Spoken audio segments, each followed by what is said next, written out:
we're just so good. All right. Speaking It motion. looks like it's working. So I was telling some of the other folks when I was first on, I've been doing some new things with OBS Studio. So now instead of me being in a little box up in the corner, I'm now have sort of a virtual green screen, and the upper half of my body is down towards the lower left hand side of the screen. So it looks like I'm, sitting in the picture frame with it. And then this other cool app that I have allows me to draw on the map. You guys can't see it, but the viewers can see it. And so I can, highlight stuff. So if we're talking about something, I can circle something, and I can draw arrows and all kinds of cool stuff like that. So I see, Eric. You're gonna write circles and like arrow and like yeah, loser it's and going to stuff be like like that. it's going to be like a football playbook here, where we're like, okay, we're going to hike the ball here, and then it's going to go there, and then this receiver runs this way, and so. But I thought it could be, I could use it.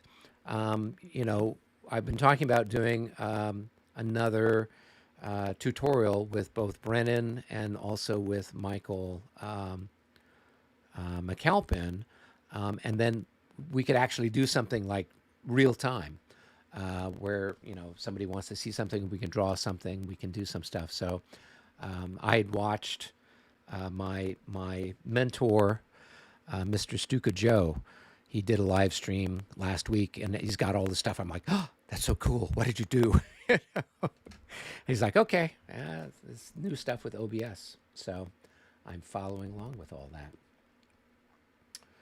All right. Well, any questions, comments, or anything from the peanut Sounds gallery very here exciting. before we get started? Well, I think that's great. You could also do like from week to week, like going from map to map, showing where movements were and things that happened Yeah, I with could do arrows like and a stuff. recap, so that if you don't want to watch Mhm. all, 3 hours of the game, you can look Right. at the uh, you can look at the other one. So yeah. All right. Okay. Well, we are live. If anybody's out there who's watching, type something in the chat thing so I know that the chat stuff is working. Um, and I wonder why it's not letting me write anything in the chat.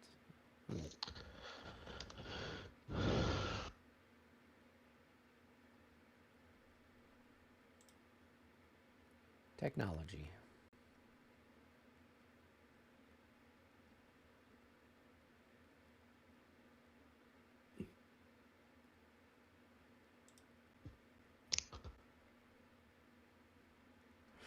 Okay. Well, I think everybody's here, at least in Discord, and it looks like almost everybody. We have everybody in the room. I only see 8 people in the Vassal. Are we missing somebody? We got Michael Hawkins. That would be me. Hold on. Okay. Why am I not showing up as a name? That's interesting. Yeah, about that. How do you change that? So I don't even see. I think I'm anonymous or number one. I'm not sure how you change that. All Show right. pro. I like Vendetta better than Anonymous. It won't let me change that. Hold on. All right. So Nope, it people are. So I'm seeing. So Ray wrote, "Hey Eric." Okay, so that's working. It doesn't look like it's giving me the chance to write anything in the chat. So that's all right. Yeah, I'm just using some new stuff on OBS. So hopefully everything will go accordingly technically. And I'm thinking of, instead of sort of this starting the game with all of us chatting or whatever else, maybe doing like I had done before, where I would give a little brief recap, and then while you guys are all chatting among yourselves, and then hop in maybe 5 minutes into the live stream once I kind of caught up anybody who's watching it. So just trying to maybe bring up the quality now that I've got figured out some things to do with the software to make it a little bit more interesting. So, all right. Well, last we left, I think there was still one chit, a French chit that hadn't been executed yet. That was chit number 14, which is some light cavalry out taking a bath along the banks of the Elbe River. And then after that, we get to shoot everybody up and shoot and stab. Okay, that would be me. Yep. So I'll grab the 14th marker and drop it off here. And just since it's been a week, remind me, I'm supposed to move this guy due west and then south, or am I supposed to meet up in this plain down here where the hills are and the trees? The latter. Yeah, any direction you can use to get yourself down there, and there's no huge rush. Fantastic. You'll also note that you seem to have, around the town of Schusterhäuser, you seem to have occupied every single hex with infantry. This is why we use the checkerboards, because you actually won't be able to get through that way even if you wanted to. So you probably have to go around the other way. I think they're going down the other way is where I wanted to go. Okay. Oh, so yep, go for it.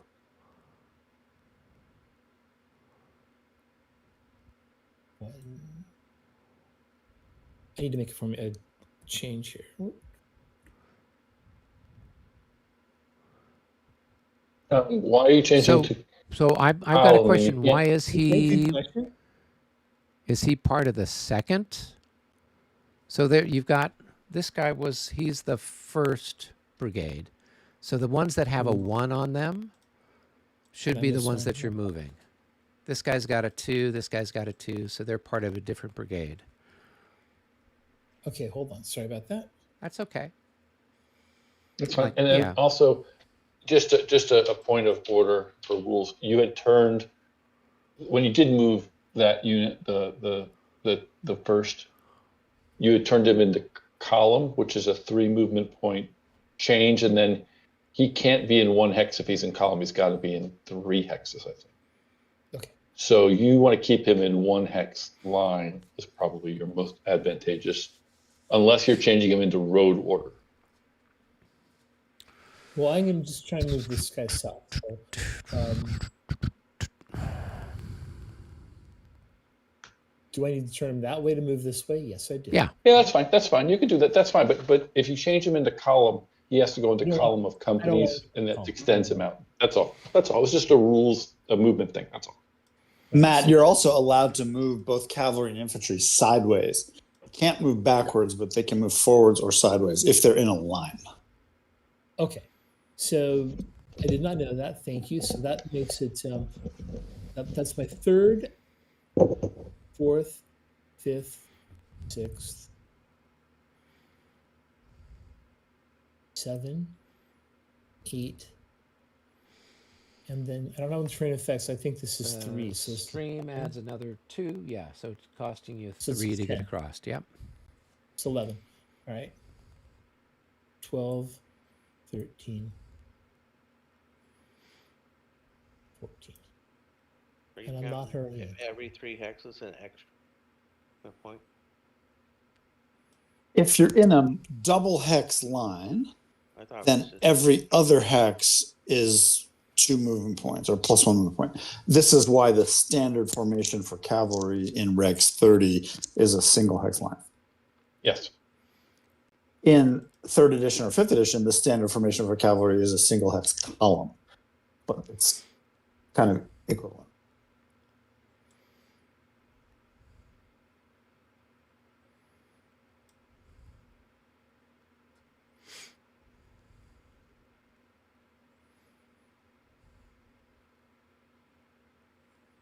That's 1 downhill plus 1 for the next hex, right? No, the downhill, we corrected that. The downhill for cavalry and infantry is nothing. It's only the Nothing. downslope for artillery that's a +2. Okay, thank you. Yeah.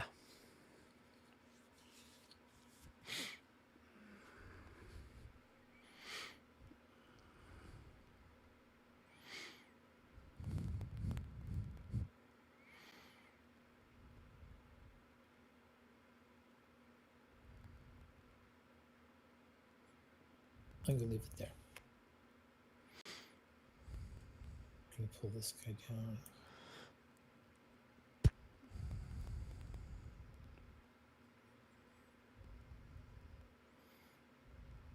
Okay.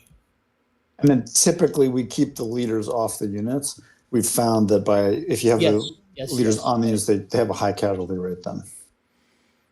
But you want them next to so that they can withdraw into something. Exactly. Okay, good. So there we are. All right, so that's my 14th, which is the 1st Division.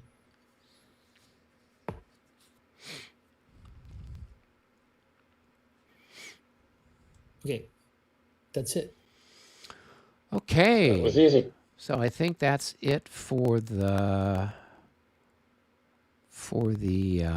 so Matt, the only thing you do have to think about is this guy only has a range of 2. The brigade leaders, I believe, only have a range of 2. Division leaders have a range of, unless there's something about light cavalry having whatever the range is of their. That's a good point, Eric. Can you bring him back Typically, one? brigade leaders have a range of 3, but in Dresden, they've given them a range of 2. Yeah, that's what I When remember, light yeah. cav leaders move on their initiative, their range is equal to their initiative distance. The initiative rating gives you the distance. Which in this case is 2, so it's pretty easy. Ditto. Yeah. Okay, so I moved one of those regiments back 1 hex. Cool. Is that all right? Perfectly good. We'll let you know when you make a big enough mistake and you have to roll the dice to see how many increments you lose. So, Okay, that sounds fair. all right.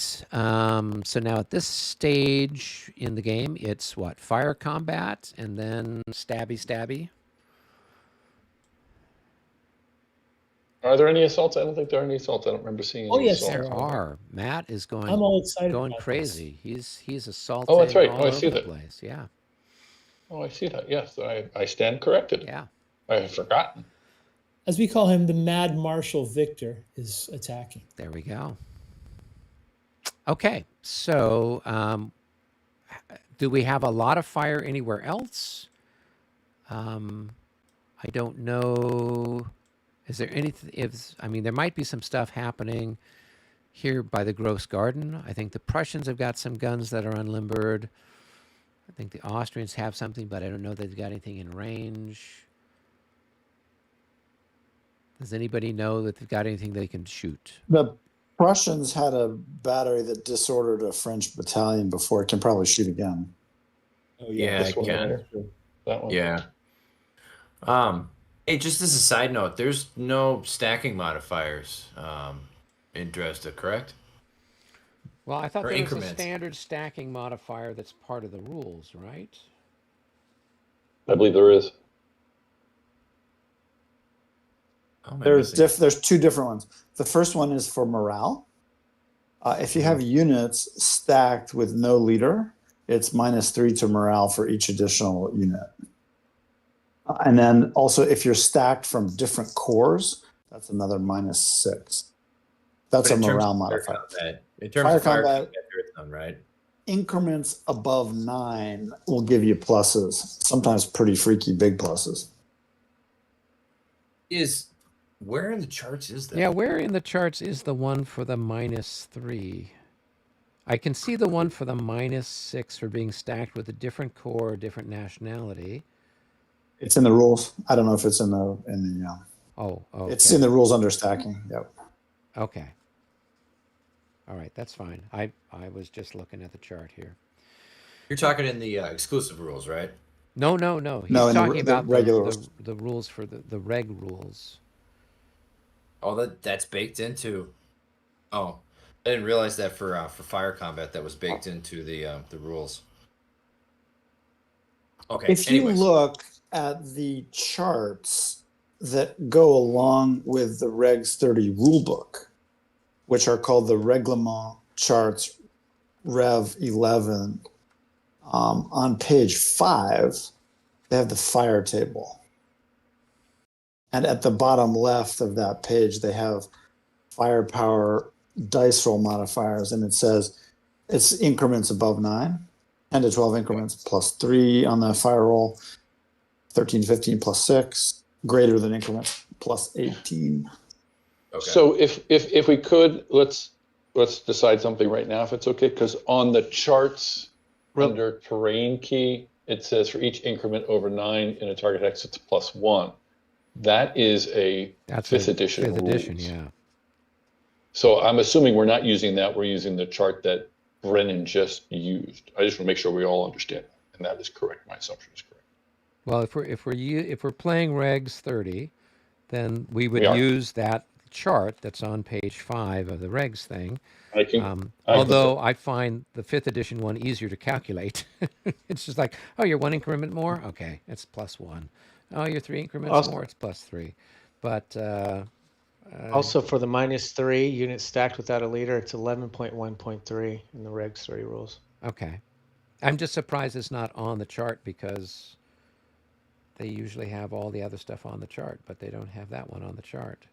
I think the charts in the game are directly out of 5th edition for the most part. No, I'm not looking at the charts in the game. Charts in the game should Oh, all be I'm 5th sorry. edition. I'm looking at the ones that I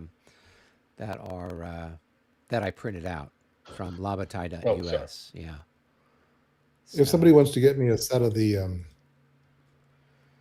charts and rules we want to use in the game, I can really easily add that to a help section in the module, and they can just be there so anybody can pull them up when they want to. Yeah, I can send you the link to where you can find them on the LaBataille.us site. We've discovered at least a couple of errors on the chart. Yeah. So I don't know if you can So maybe fix from the those, but- Moscow game, Mitch? What's that? Weren't the Regs 30 charts in the Moscow game? You just pulled from Oh, there. I added those. Oh, well, yeah, I added all those. Or at least a bunch of them. All right, and then last But yeah, question. so we want to get down to whichever, exact set we're doing so that we're all on the same page. Sure. Because there's So, that whole fire defensive artillery that we use, the more modern. Because isn't original Regs 30 fire defensive artillery is terrible? I think the fire defense. That's left over from 5th edition also. The Regs 30 artillery fire defense is not really included, and we should figure that out. It's probably 16 in clear and 20 in non-clear. So that's what I Oh, think yeah, maybe you're if you right. could, Yeah. yeah, Got it. Brennan, if you want to coordinate with me, we can make these updated pretty easy. You know what I mean? And get them right, and we can just make them part of the module. I think Dresden was published right at the time that 3rd edition maybe was, or 5th was, I think it's probably 3rd, and had all the 3rd edition modifiers, and they were just converting over to Regs 22 or Regs 30, and that's why the tables are a little mixed. So Dresden, the 5th edition rules were they were debuted with Dresden, so they came in the box, and so the fire stuff and everything else is pretty much standard with 3rd edition. The only difference is the command control stuff and some of the other slight variations that are part of 5th edition that weren't part of 3rd edition. So, yeah, and I think Dresden was published in 2015, so. But I'm not sure when the more recent version of the regs was updated. Because I had that old copy, remember when we were out at Gettysburg? That was horrible. I remember. So, All right. So let's throw some dice. Let's shoot at some things. If anybody's got any shots. Well, I think can the start Prussians just do. like- yeah. So, this is considered to be clear garden, yes? Yes, Not, not cultivated. Correct. All right. So we got 12 increments stacked there. Long range. So it is what is it? 1.5 to 1. Yeah, it's 4 to 6. Yeah. Yeah. Swing and a miss. Okay. Anybody else got any shots they can do? Do my guys assaulting fire first, or do they just assault? Oh, it's a whole process. We'll have to send you the flow chart. 1, 2, Yeah. 3, 4, 5, 6, 7. All right, I've got some Well, guns here that can fire at your guys over here. So this is down by Plowin. I've got Start a with- battery in Plowin who's firing at, I think these are your guys here, the 11th Provincials. Yes, Yeah. they are mine. So I They don't are- know what your fire defense is in the town. Is it what? I think it's 7? an 8. I think because I'm in. I think I'm in village. I think I'm Village. five General pieces. order Yes, I'm 12. in village. That's a 1 to 3 shot. So I got to roll a 65 or 66. Here we go. 25. Okay. Good shot. Good try. There we go. We're Ancient burger. trying to make you nervous. I think you still have to make morale check because you're provisional troops. I don't think I'm that is kidding you, this Alex. I'm kidding you. I'm kidding rule. I you. remember seeing that in the rules. I approve, Eric. Yes, yes. Yeah. Please. You've got. If there were anyone but the Austrians, I would say you had a shot. There we go. It's all right. While we're on the topic of low odds artillery shots, the poor old General Moreau was killed by artillery at this battle, right? Yes, by If a you look at battery the- directed by Napoleon himself. If you look at the counter for Moreau, the general, he's got a target as his counter. Oh, nice. Oh, that's hilarious. Well, and did you see here on the map? Here, I'll move the counter. But here is the monument. So if you look down center of the map, kind of here behind the Austrian lines, that's the monument to Moreau. That's where he got. That's where he got shot off his horse, where he caught a cannonball. And can everybody just, where is the counter? The counter is here. So let me find it. Nope, that's not it. That's here. We'll put him right Oh yeah, there. I see it. Yeah. That's funny. Yeah. That's amusing. Well, it's like anything else. There's these little Easter eggs that Ed sometimes has, or sometimes Rick Barber would do. So I can remember with one of the, with the Battle of Brandywine, which is there in Pennsylvania. And so there on the map, there's this tiny little,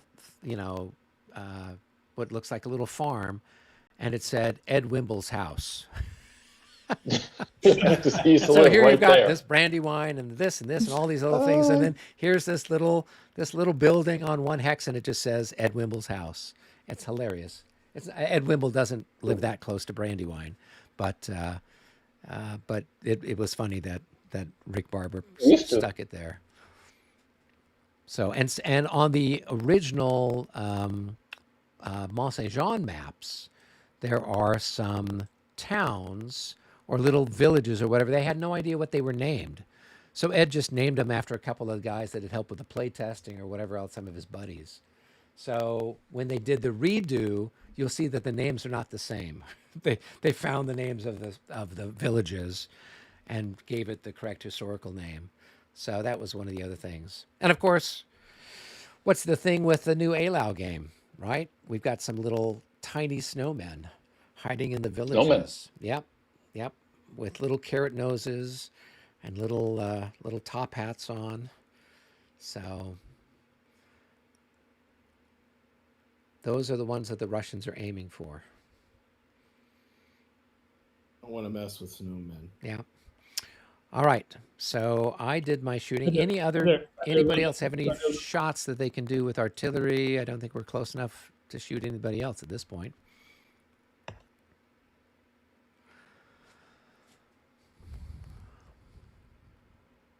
Okay, well, if that's that, then we can go to Matt's assaults. Get your popcorn. Yep, I need to just find them now because they're like They're up over in the here corner. by a little village called Cottage Oh. Cheese there. Cottage Cool. cheese. Cottage Cheese. Yep. Okay, that's where this whole thing started. All right, we're going to go Exactly. ahead. Here. I'd like to start on the bottom first. Any Okay. objection to that here? Yeah, no, that's fine. All right.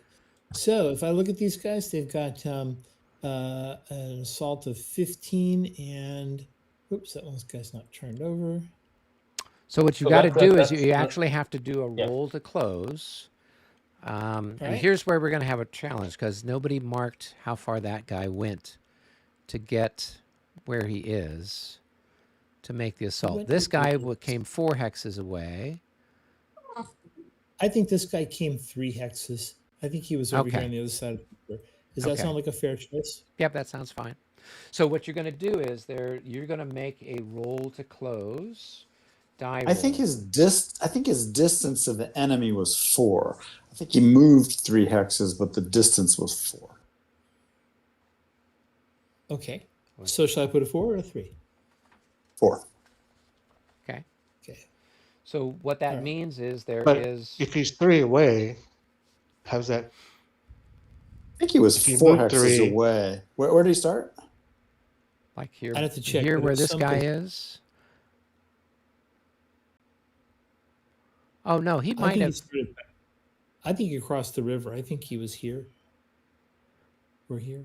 All right, here I'm thinking he's further away than that because there's a guy here that's got a number 5 written on him,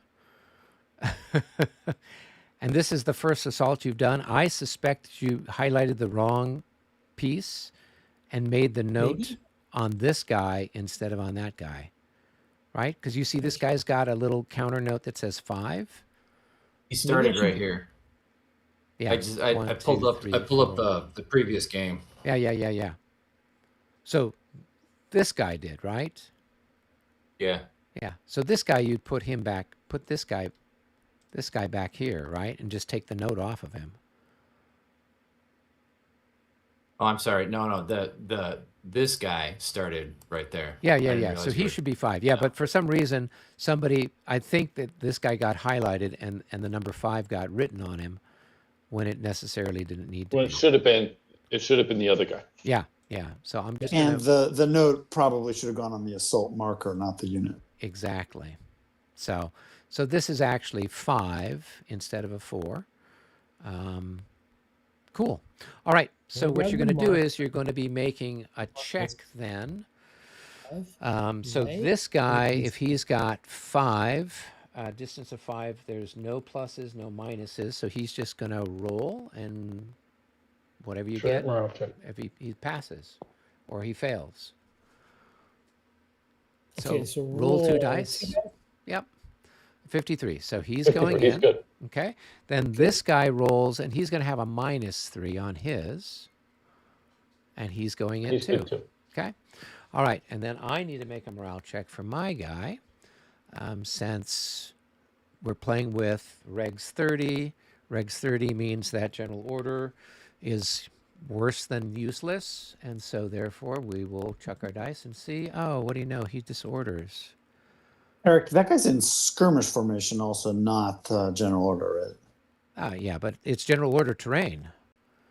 Okay, Right. so are we saying then he doesn't disorder? He just doesn't get he does or does not disorder?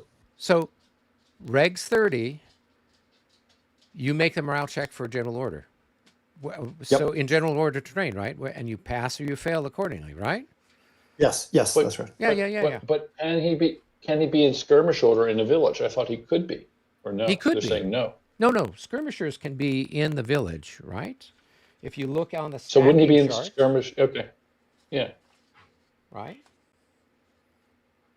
So on the stacking chart, you can have skirmishers in.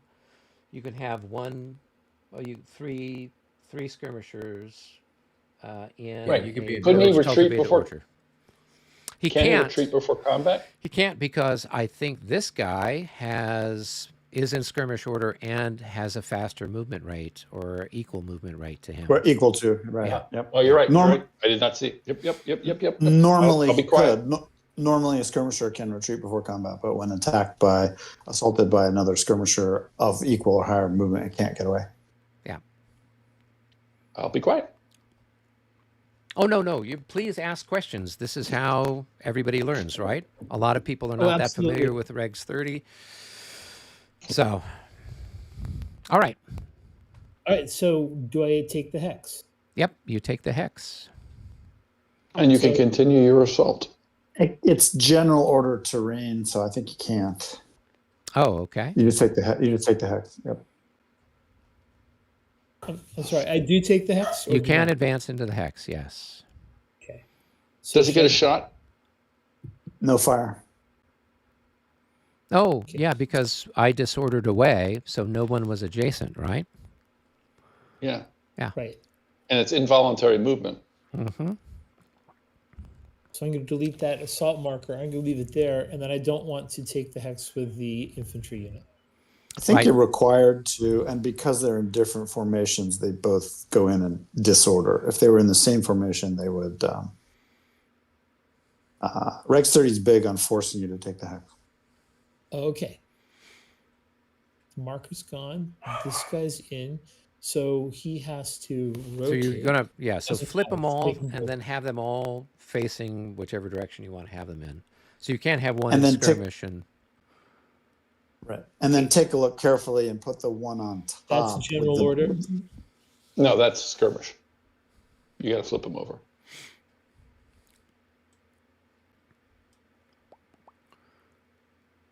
there we go. There you go. And, And then and right now they're in pick the- line. They need to be facing a hex side. There you go. That's general order. And pick the unit to go on top that has the highest morale of the two. Ooh, I don't know without looking. Hold on. It's probably the Leger unit. I would expect it to be. Yeah.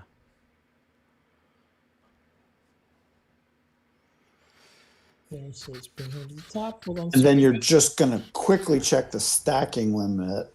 And is that a town hex? It is So a in a- village. So the stacking in the village. That's a town hex. That's a I town think it's a Oh. town hex. Stacking is 10, so one of them gets displaced.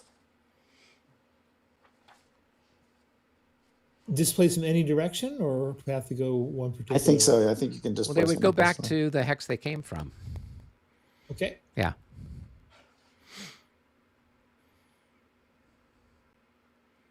And then they both disordered, unfortunately, because they went in together. Overstep, and they were in different formations. They don't make a morale check? They don't make a morale check if they're overstacked and then displace if they're not? No, because of the advance after combat, they just go in. They were in separate formations. They disorder, and then they displace. But there was no combat. The problem is that if they enter the hex, one was in a column formation, the other was in a skirmish formation. So they're entering the hex while being in different formations, which they're not allowed to do. So they disorder, and then they're overstacked. So one displaces.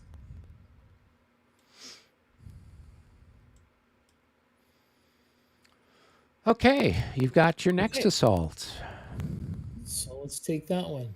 Okay, so now So- this one you're going to roll, and there's going to be some modifiers, right? So if we're going to start, pick who you're going to roll for first. I'm going to roll for this line infantry unit here.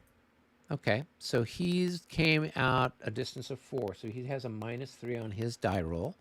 So just go ahead and roll for him. So he's a 25. Yep. 24. So he's Yeah. going to be disordered. So you just put a disorder marker on him.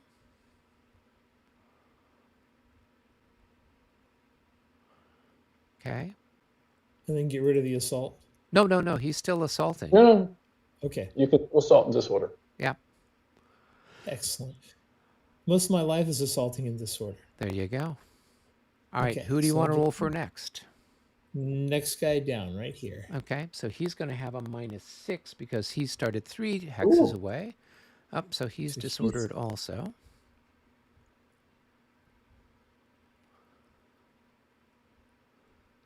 All right, and then you've got your final chap there.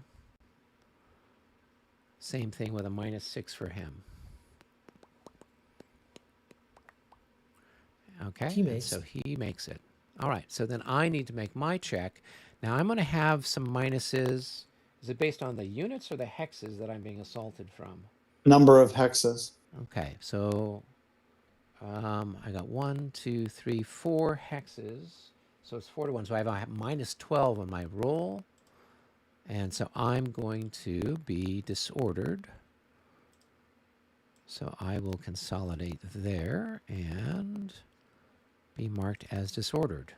So then that means Now I guess, these guys are still in contact, unlike the other melee. So now the assault can proceed. right. So now we have our fire combat, right? So I'll get a shot, and this hex will get a shot, correct? Good. Yes. Okay. So let's go ahead and you can take your shot, Matt. This guy is at full value, so he's going to have probably 9 doubled as 18. And then this other guy is going to be, what? Isn't that half though? Because it's only half. Isn't that half because only half the unit is firing? I think he's got 3 increments there, right? So this hex, he's probably got 3 increments in each of the hexes, right?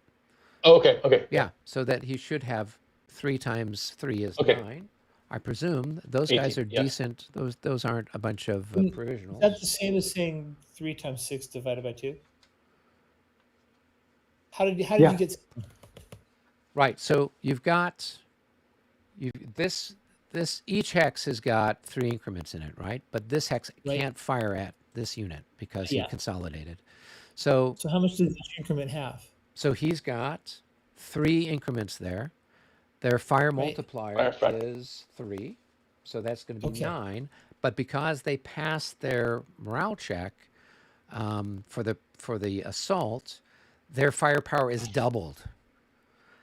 So they're going to be worth 18 out of this hex, right? Fantastic. Meanwhile, this guy, he is disordered, so he's only going to be half his usual whatever.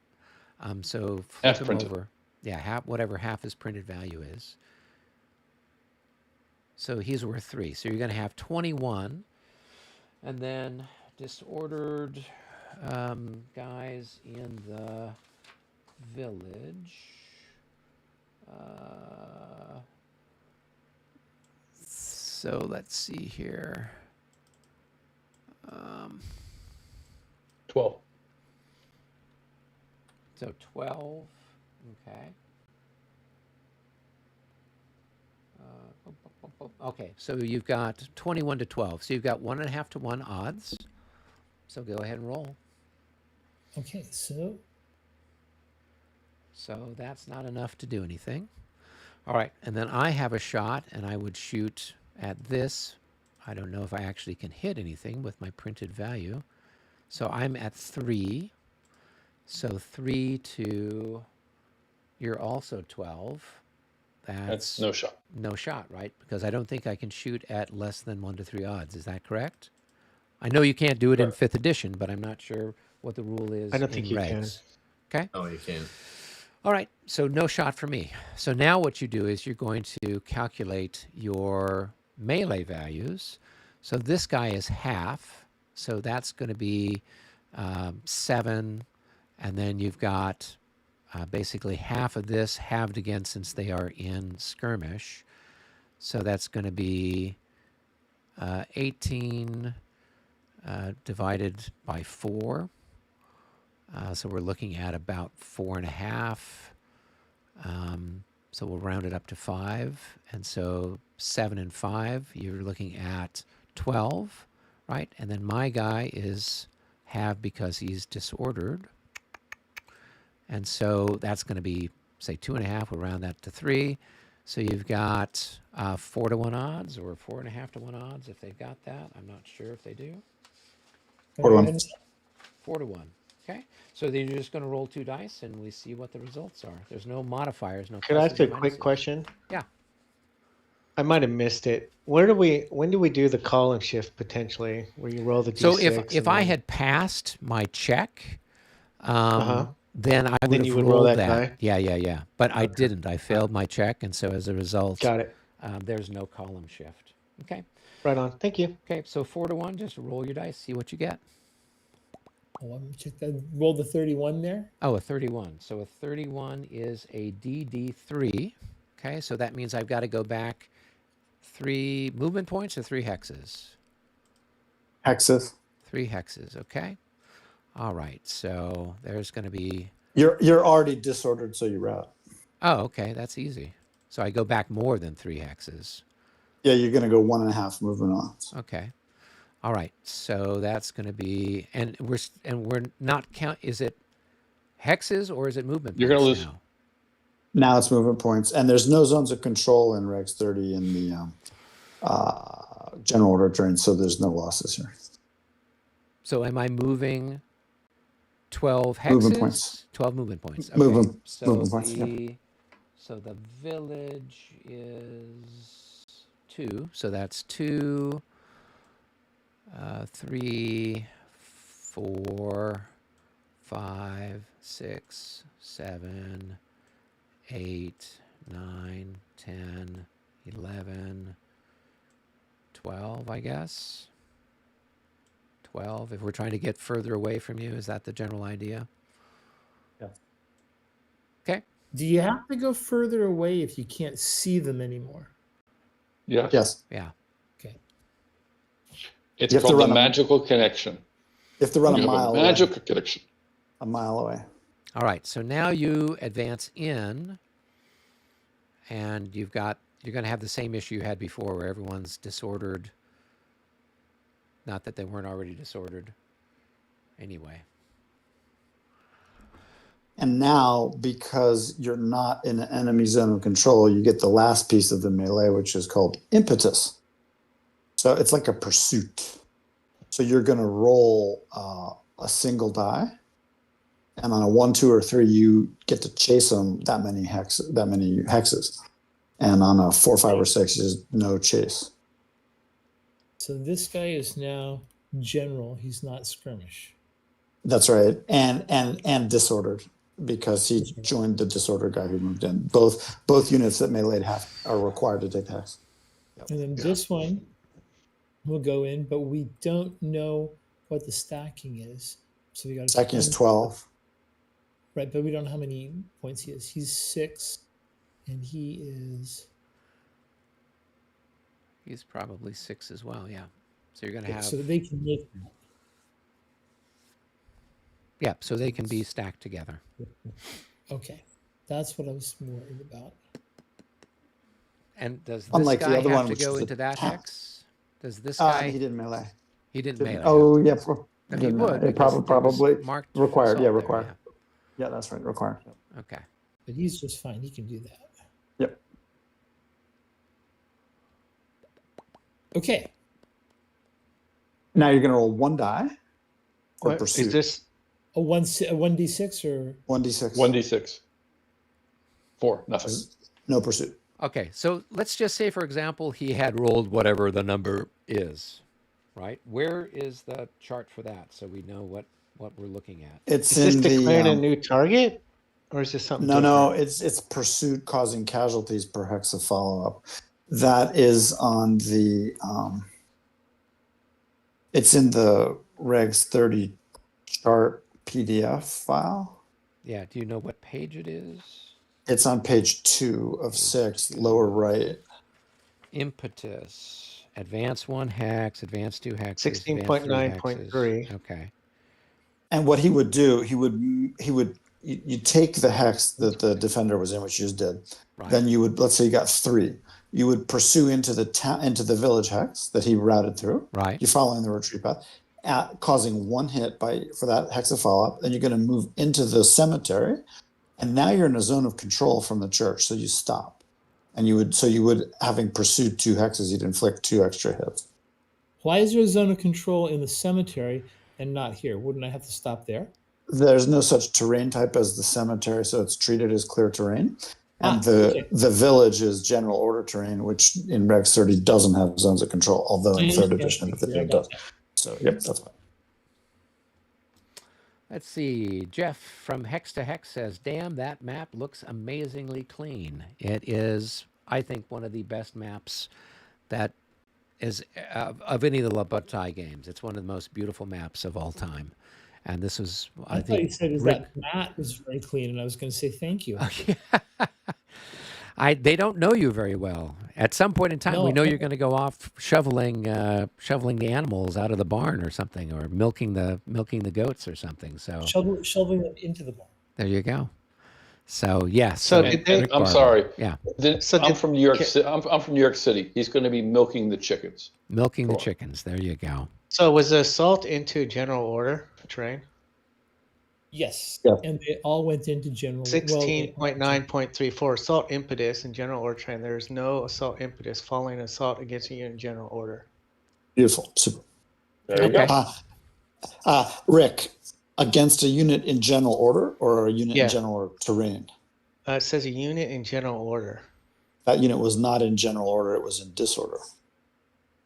Yeah, that doesn't make any sense. How could you be pursuing somebody if they're only going to be pursued if they're either running away disordered or running away routed, right? Yeah, they're not going to be running away. They're not going to be Yeah, running they're not gonna away be if running they're in away. general order, right? So it's Well, gotta, the other it's- thing that's interesting is earlier on in 16.9.3, it says stacking. They can't do it if they're stacking violation. Aren't they stacking violation by definition? They go into the hex and they're overstacked, so they're well, they were violating stacking violation because one guy was in skirmish and one guy was in column. So that would have been a stacking violation. That's not a stacking violation, that just disorders them. Oh, There was a stacking violation here because we had a 5 and a 6. right. But it Because turns you out had, that was 12 anyway, so that probably shouldn't have been popped out. Anyway, this guy here is 6 and 6 is 12. yeah, no, they're fine. Okay. Yeah. Although should it's flip those what you over define because as a they are stacking general order. violation would have to be whatever, find it somewhere in the rules kind of thing. Okay, cool. May not violate stacking limits during the impetus movement. That's all it says. Yeah. Okay. Anything else exciting? Okay. So yeah, so assaulting emphasis in general order terrain. There is no assaulting emphasis following an assault against units in general order. It was So- not an assault against general order. It was against general order. It was against disorder in general order terrain. Yeah, but the initial statement is assaulting emphasis in general order terrain, and then it defines it. Yeah, so it's got to be to the terrain. I mean, That's what I'm otherwise, thinking. when It's a how you're would- saying it's a yeah. rules typo. I Yeah. agree. yeah, because there's But no you way couldn't, that you couldn't. Yeah, you can't pursue somebody who is not in disorder. They're automatically in disorder or in PGD. Yeah. Okay. All Cool, right, cool. we got that part done. Now, what's the next? We got to make morale checks, I guess, for the people that are disordered. Disorder recovery. Yep. Okay. So while we're on that side As long of as the you're map, not adjacent, you can't be adjacent to an enemy, correct? Or yet is it Yep. in a Correct. yeah.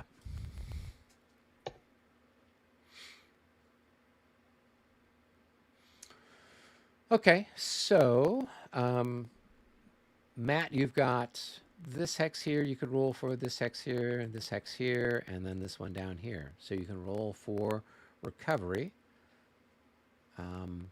And you're going to And have, Robert can roll to recover the disordered unit that got hit by the artillery. So this one will have a -2 or -6 altogether because they're disordered. Are they all in and- the same? 4th, 24th. Yeah. Well, they don't have a They leader. don't have a leader. That's part of the problem. So Matt, go ahead and roll 2 Lord. dice for that. See what you get. 55. He's So fine. they're happy.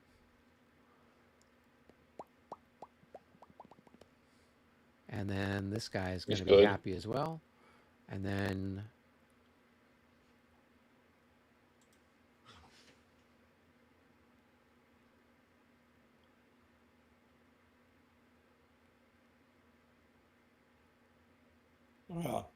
I'll make mine with a -3.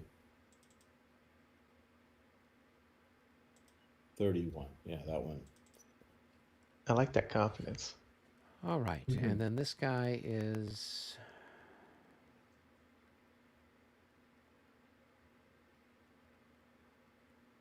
a 33. Is that Yeah, I how don't many think that's rolls? going to make it because he's 25 is wrote going to be -6. He made 3 rows. I thought that second group was a Oh, yeah. 53, the single, So and this then the guy's third okay. group. This guy's got a -6, Yeah. so he's going to stay disordered. So Yeah, this that's one, the guy's going to the stay disorder disordered. comes off.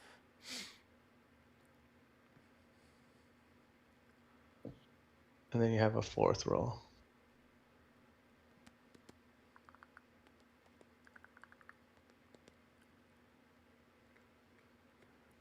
I love it. Assaulting early.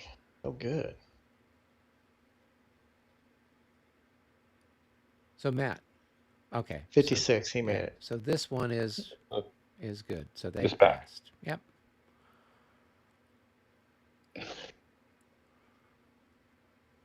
And he passed again just to. No. That guy's got to be. You've already rolled for these guys, Matt. Yeah. This stack here, you roll for the whole stack. You don't roll for each individual unit. So this stack was still disordered. And this stack has to be in general order. It can't be in skirmish. Come back in general. Yeah. Is Matt even with us? I don't hear him. Like he's on mute. And he's making really good rolls. I Yeah, had he the is. best commentary. Okay, so anyway, this guy, all these guys are back. I didn't fail any morale check, did I? No, that's not correct. Yeah. Yeah. This stack did. This did. Okay, Yeah. But Yeah. all the others recovered. okay. And then I had one down here. Oh, no, they can't recover he can't. because they're adjacent to an enemy unit. Oh, well, then somebody already did mine here because that was the one that should have rolled. No, you rolled for That it. one you We did were roll. keeping track of That your was the rolls. 54. Yeah. Well, thank you guys. I wish Yeah. you could take care of my keys and wallet too. All right, good. I'm set then. Now it's route recovery, and the skirmish Austrian who routed keeps routing. Oh, he does. What? So He he routes in moves the route twice. phase. Oh, okay. Of course, yeah. That's the benefit is you get away and then you get away again. Like that's how you get your distance. 8, 9, 10, 11, 12. You need to go to 15 hex distance and then find rough terrain to hide. Bring your passport. You're going so far. There you go. That sounds about right. Is that it? Is that it for recoveries? I think so. I'm going to hit the move button. Okay. Hit the end of turn button. Move. And where's the...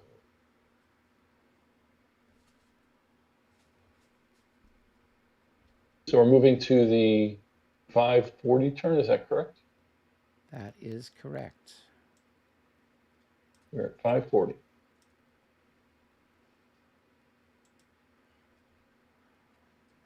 All before breakfast. Indeed.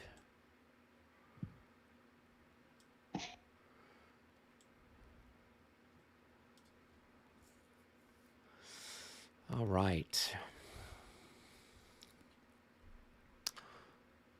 So we jump down to our headquarters and make the plans for the that turn. sounds Give fine. out chips. Yep. Figure out what to do. Do. All right.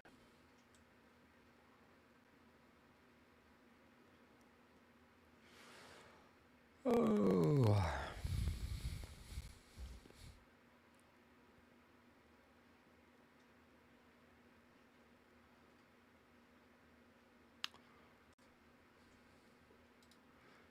Is everybody here? mostly. It looks like it, yes. Cool. All right. So, what all do you guys? So I was talking to Mitch, earlier before we signed on, saying that, there's a lot of these different scenarios where, one side is already kind of lost before they get started. So the Allies had a chance to win the previous day, but this day they don't because the French showed up en masse overnight. And so what I'm thinking is, okay, to make the most of it, what do you guys want to do to hone your skills, your tactical skills, your combined arms skills, so that way you can try to, we're going to go down, but at least, just like I tell my fencing students, you're going to lose, but you want to learn from each bout. So what in particular do you guys want to try to do so that way you get some practice with making attacks or doing different types of actions? And that's then going to dictate, what we try to do with the army. I want to break Mike Hawkins' morale so he won't play with us ever again. Wow. Don't make Mike kid, cry. You get to do that, Mike, when play you look at this video, I'm just kidding. Yeah. When you play ASL with him, don't you do that? So. Oh, another crit. That just Yeah. sucks. I say, to be honest with you, I say we try and smoke his guard cavalry. Smoke the guard cavalry, the guys that Yeah. are over there by Streisand. That's north of the Great Garden. Yeah. Well, they're kind of pinned in there by the Landgraben. The other thing you guys could do is, the Prussians are in a position where you could do attacks on the young guard infantry that's there. It looks like he's kind of kedging them over towards redoubt number 3. So if you wanted to try to do some sort of combined arm move with the Prussian corps, that would be good. And when I saw Robert over the weekend, I was joking that I said, "Oh, I think I'm going to tell Rick to just make a stab at capturing all the bridges across the Elbe, and just blow the bridges across the Elbe." I'm like, yeah, I think Rick could go for that. You just take the reserve corps and just, drive straight towards Neustadt and get across there, and you destroy all the bridges. That would be hilarious. Yeah, I can do that. Yeah. I think it might be fun to definitely hit the young guard, see if we can get them on level. Yeah. But it would be cool for us to try to take one of these readouts. I want to see how hard it is to take a readout with Regs 30. Okay. Because when we played, it looked kind of hard for you to get in there because you could cut the bridges and all that other stuff, but I don't know. Well, with this, I think you stand. I mean, when we had played this at Consim last year, it was David and Warren out on this side, and there was, they had a lot of stuff to fight their way through. But yeah, if you want to, so maybe the Prussians, their objective is redoubt 3 and then destroying whatever stuff the French put out there, the young guard, and then for you, Rick, take the reserve corps and drive it towards redoubt number 2 and destroy stuff and have some fun, smashing as much French stuff as you, to your heart's content. The challenge we have with the Austrian army is they're super slow. They've got the printed movement rate of 5, so they can't outrun the French. And he's got like 2 corps and the guard and everything else all coming to attack the Austrians. And I was telling Robert, like, when I played this before, I was able to basically smash the Austrians on that west side of the Weißeritz just with 1 infantry division and the cavalry. And instead, they've got, 2 French corps and the cavalry. and the guard. So it's kind of like a sledgehammer against a mosquito type of a thing. Right. So for Mitch and I, we'll put up whatever defense we can and try to Well, can slow we down say the screw it French. and go for readout 4 then? Yeah, as we well? could. Yeah, we could do that. We could just say. I mean, Say screw it and just push in as quickly as you can and just put pressure on all 3 readouts and just see what happens. okay. If So they're going to dick around and send all kinds of stuff to the left, okay. yeah, and I'll just try to salvage what I have over there, and Hold then as you much as guys you have can. fun making attacks. If you're going to be that aggressive, maybe Eric, I just say you're on your own, goodbye, and I join the attack. Yeah, No, go for it. that's what Rick is suggesting. Yeah. Yeah, and So But basically, to hug them you- west of the Weiseritz. yeah, Okay. yeah. And you guys attack. So And Eric holds out as long as he can. and but I hold out maybe for as by long as doing it- humanly possible. Well, and maybe because we're so aggressive, it might pull a bunch of stuff off. I don't know. Yeah, I mean, as I Can you said. imagine if we were able to hit some of this stuff in column? Oh boy. Yeah. Well, and the idea is if we can, so as I said, it's a matter of, we're here to have fun. So obviously hunkering yeah. down and getting slowly blown to pieces is not a lot of fun, right? What is fun is, hey, let's go attack this and let's do that. And, we don't really give a crap about it because, if we hunker down, we're going to get crushed. So let's go and have some fun. Yeah. And just attack and Best be defense is a aggressive good and- offense. Yeah, exactly. That's how I play basketball. Yeah. So if that's the case, I will just take one command point, and then hope I get some rolls for my light cavalry, and just kedge the hell out of these guys and see if I can save them that way. Well, and set up your cheesy move of moving one guy across at the end too. Yeah, I'm definitely going to save my cheesy move and move one guy across. Yeah. So, or at least force him to come and attack people. So that's the idea. Okay, does that sound good? Then you guys can go hog wild with whatever you need. Okay, I need 10. Seems plausible. Go ahead. All right. I I'm need still one hedging. at least. I'm still hedging. I can, let's see. Well, can if get you by guys one. have any to spare, I can take some, obviously, now to try to salvage my situation as best I can. But Yeah, my situation is such that I'm still hedging. So now's the time to take the extra. So I only need 1 on my end for now. And the rest I'll make a cavalry roll. Yeah, me Because I have 2 too. different light calves.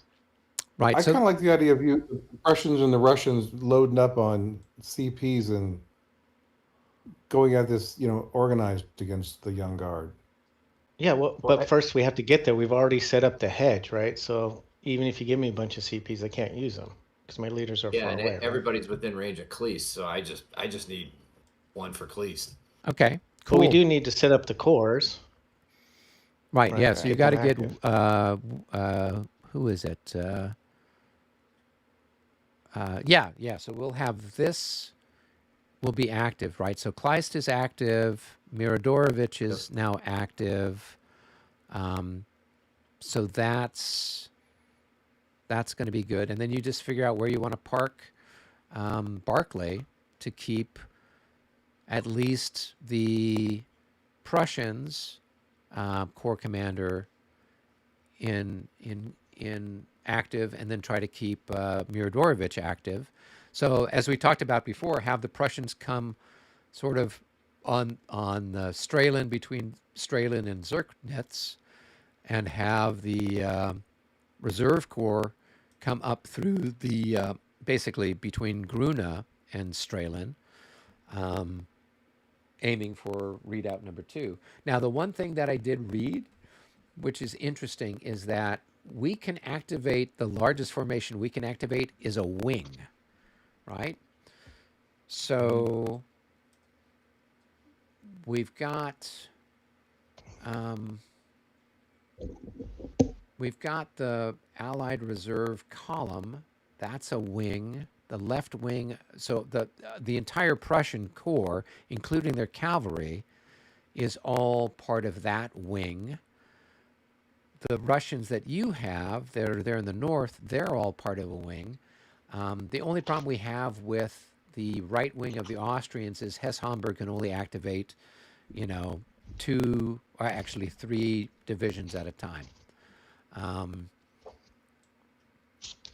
And then my guys, if I can get my guys close enough to Schwarzenberg, then I can activate all 3 of those divisions, potentially with 1 command point. So we can, if we got everybody kind of lined up properly, we can get a fair amount of stuff done with it. And Mitch, I limbered up a bunch of the guns. I assigned guns to different people. Thank you. And then I marked the ones that at the start of the game belong to the different formations. That's awesome. Yeah. So like Bianchi is he's got, who is that? Bianchi. Yes. The second reserve. So this is the second reserve. Bianchi is kind of kedging them. But he's got artillery that's way over here by Rocknitz, right? And then these guys are part of that. And catching over. So the they're, idea. yeah, so during the regroup phase, try to limber them up and have them start to move. Yeah. And then try to keep this road, this little trail between Rocknitz and this side, try to keep it clear. So that way these different guns, and Civilert's over here. So with Hesse-Homburg here, I kept it so that you could have, you got the heavy cavalry, and you've got Colorado are within his command span, and 1, 2, 3, 4, 5, 6, and then the Chancellor's Grenadiers are within his command span. So you've got at least that's 3 3 right formations that you can do, and then if we got Okay. if we have any extra stuff lying around, then you can use it on on this guy here who's got all this light stuff, and you can start pushing them forward. And then if I've got 1, so right now you're going to use 1, Michael, Yes, on for Kleist. Kleist. Okay.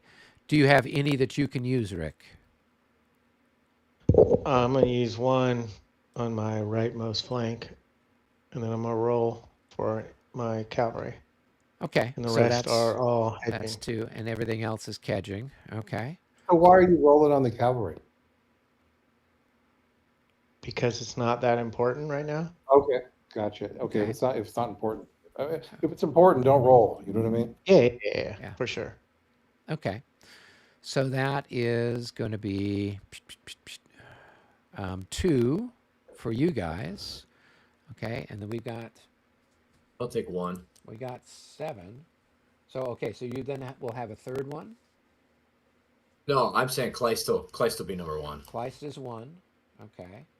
And then so then Rick, you've got another one that's got to be on Roth, right? On Roth, yep. Okay. So because we got 1, 2, 3, 4, 5, 6, 7. Okay. So that's 2. So that leaves us with 5 to play with. Okay. Yeah, So, and so go through what you yeah. guys need, and then if you have extra, I'll put it on that cav instead of rolling. Yep. But now's the time for us to use them. Yep. So If you I guys need will. them. Yeah. So I will use at least 2. Because I agree with What if- Mitch. Once we get deployed up there, we're going to be Max out stuck in a lot of those Yep. points. Why don't we max you out to give you your best chance to get out of there? Or in a position to make it hurt. Right. For So them. So So 2 would be good for me. okay. So why don't you take 2? 2 or 3, but I think Two should be enough. All right. And I can I need some and I can use reserve. at least 2. And then if we've got a 1 to spare, then I can use that as well. Unless you've got That'd be something great. you want to do. Okay. Yeah, because a lot of your stuff, Mitch, is just going to kind of kedge up behind you. Yep, exactly. Yeah. All right. So what numbers should I take? So I had for you, we had number 1. We were using number 1 over here. What number are you using for Kleist? Let's use a different number. So we got Oh, 1, something 2, on 1? 3. All right, so I'll take 2 and 3 over on my side. Why don't you take here? I've got a number 7. I'll drop over on Kleist. Here's a 7, right? All right, and then Mitch, you've got 1, and what we'd done is we had put the 1 on the 3 divisions that are part of Hesse Oh, Homburg. okay. I love it. So instead of marking Hesse Homburg, we were marking, okay, it's this division and this division and this division. So I you've love got it. that one, and then you've got the heavy cavalry division up here. Yeah, and where is he? I can't quite. I'm squinting. He's over here somewhere. Right, Oh, there there's he is. his leader. Yeah. All right. Thank you. All right, and then I've got 1 and 2, and then does anybody have number 4? Chit number 4. Rick, which chit did you take? I didn't take any yet. Okay, why don't you take? I'm leaving up to you because we ended up having an extra one last Yeah, time. so take number 6. Okay. Okay. Number 6 has been taken. Cool. All right, and then I'll take number 4, and then you can take number 5. If you drop number 5 on Zerknitz. Yeah. Oh, did people already take all this stuff out? Let's not put anything in the bucket yet. Sure. Yeah, because we'll make sure we have everybody first. So I don't know what happened to all the markers that were out here. Did they get picked up or moved somewhere, or they get eliminated? I'm looking at the Moo Cup. Or did you guys just take them off the Moo Cup and put them on the? I just took them off and dropped them in the bottom. Oh, okay. Yeah, you can clone the counter. That's usually a little easier to do. So I see 1 on the map. I see 1, 2, 3. All right, I'm going to take number 4. 6. Okay. All right. So you have 2, 3, 4. Yeah, and then here's number 5 for you, Mitch. I don't know who you're going to give it to. We put it in Zerknitz. So you're gonna. You're activating that. That's going to be Liechtenstein. Yeah. Von Liechtenstein. Okay. And then he controls. He controls these 2 brigades. This brigade and that brigade. Okay. Wounded bar. Okay. Yep. So when he comes up, then those guys can all start pushing forward. Do you want me to clone the 5 and put them on both of those for you so you see all 3 of them? That'd be great. Super. Let me do that. We always like to clone things. We only wish we could clone more of them. That's super helpful. Okay. What about the guy next to him, the 014 dude? Who's he Will part he of? activate as well underneath the? I think so. This guy? Who's that guy part of? Isn't he part of whatever that guy is? I don't know. I don't know. I'll put it over there and you guys can check when you activate. I don't know the forces. And then I'm just getting used to my units as well. So it's like, good God. I don't know. What about the Prussians? Did you get your one? Yeah. Yep. No, you got number 7. Yep. So we got 1, 2, Yeah. 3, I 4, just 5, need 6, to 7. activate it, Jeff. So then it's up to you to Okay. roll for your cavalry. I don't know who else has 4. got cavalry roll for. Is there a Control limit F. to how many we can roll? No. Um, There's so it This is depends why if they're they gonna are stick- within the command span of their wing leader. Oh, Or- hold on. Yeah, then Miss they them wouldn't be off. able to roll for that. I think I might have moved the leader. Hold on. Where's the freaking leader? All right, rolling for Mutius. Ooh, and I get him. You got it. Good job. All right, let me just double check. He's not a 1, and he is not a 1. All right, cool. Oh, never mind. I'm totally moved my leader out, so they're hedging. Okay. So just be careful, Yeah. because your leaders can get captured. They don't teleport to the nearest unit. If they're Well- completely surrounded, they don't. Oh, okay. Go ahead and come out here and completely surround me. I dare you. Yes. I dare you. Would be a little bit out in the open there. So, okay. I think Yes, we've you're got right. everybody where they need to be. At least All right, I got until the one next more light cav leader to roll on Starkenfield. Sturkenfields. Do it.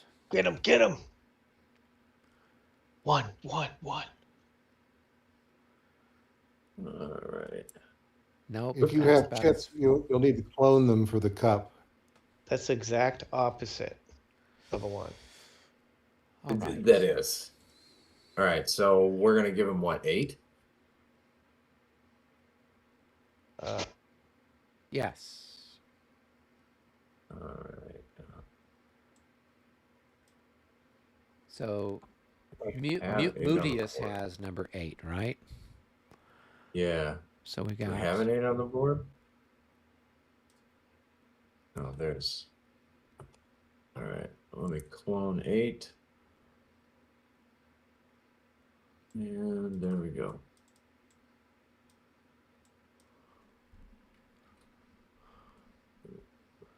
one, There two, you three, go. 4, 5, 6, 7, 8. Okay, cool.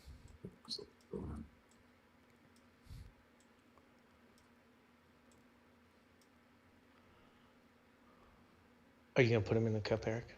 Yeah, I think we've got them all here. Thank you, whoever cloned them for us.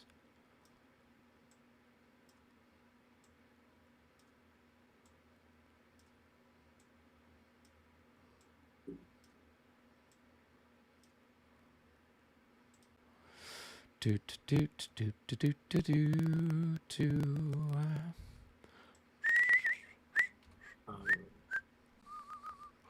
All right, I guess we can go back up to the lobby unless we have any super secrets, things we need to share. Let me just See you in check the lobby. something super quick. Mutius. 13.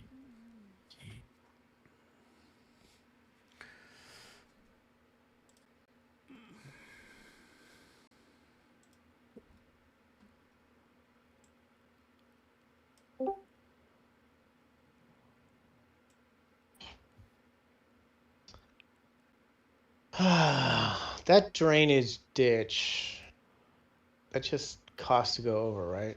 The That's Landgraben? coming off the Landgraben one. Yes. So going across the Landgraben. No, but not the main one that's going. The ones that come off it, are those the same thing? Yeah, on your side of the map, all of those Yeah. ones that are part of this are the Landgraben, except for like this one. That's just a regular drainage ditch. I can't see you. Yeah, But I'm these over right the, here these are all Landgraben that Uh, I'm clicking on. let's see. This is Landgraben, Landgraben, Landgraben, Landgraben, Landgraben. Yeah, Dude, I think yeah, those are fine. What about the ones back here though, in front of the French cavalry? Yeah, that's Landgraben as well. Oh, so that just sucks. Yeah. So he can't come across that except for our bridges Yes. with his cavalry. Yes. Which is good. Yeah, it just makes it hard for me to attack. Okay, Well, it's hard for him to attack you. that's true. That's true.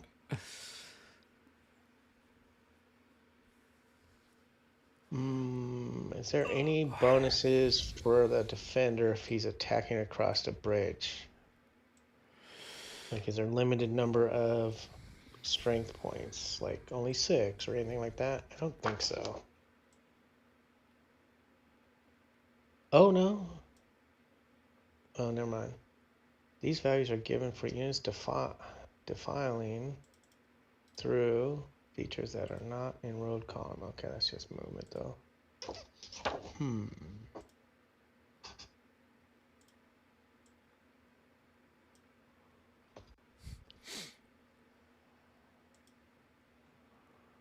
Here's my...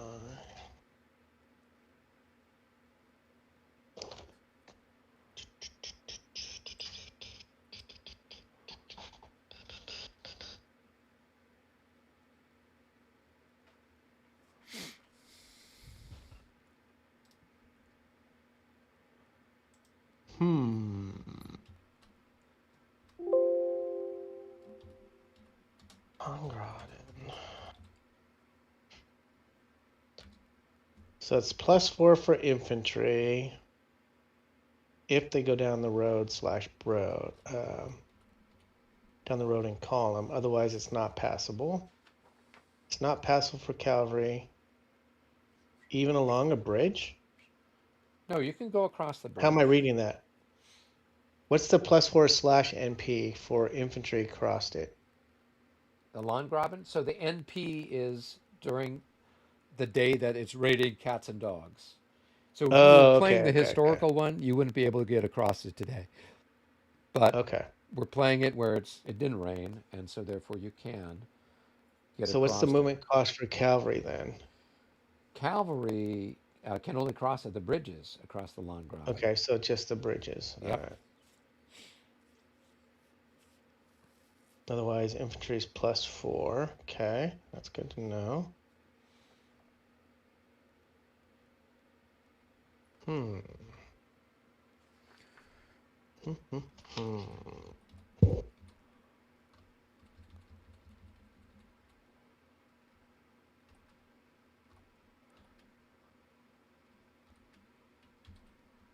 I have to... It would be really helpful if I came off. Hey, Mitch, you might pop into coalition real quick? Oh, No. All right, to mount my artillery up, to limber it. Let's see, where's that at? Let's see, that's on Where's the that first page. So the Russians are horse batteries 3 through 6, foot batteries 4, 5, or 6. Oh man, that sucks. Do leaders modify that? They do. So if you've got so if they're part of the Russian or Prussian Guard, they get a +1. If they're stacked with a leader with an artillery bonus, they get a +1. No. Okay. Yeah. So 5 or 6 to limber that guy up. All right, so I was too aggressive on being defensive. A 5 or a 6? No. Oh, 1 through 4? So is it a foot battery or horse battery? It's a foot. It's a foot. So a 4 or better. Oh, okay. Yeah, 4, 5, or 6. Yeah. Yeah, it's foot. The Austrians, they're the ones who suck. Okay. They need a 5 or a 6 for their foot batteries to limber. So I'm just going to stack my stuff up in the general order of the village. Roth. Right. Yeah, I'm just going to move some of the stuff across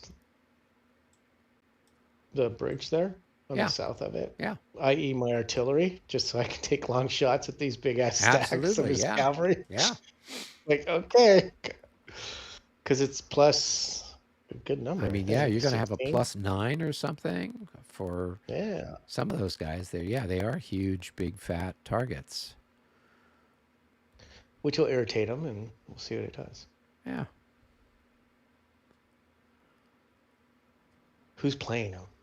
I don't know if Robert's playing them or Brennan's playing them. I'm not sure. It's not I can't entirely clear provoke Brennan. who's who. I might be able to provoke Robert to come across. I don't know about that.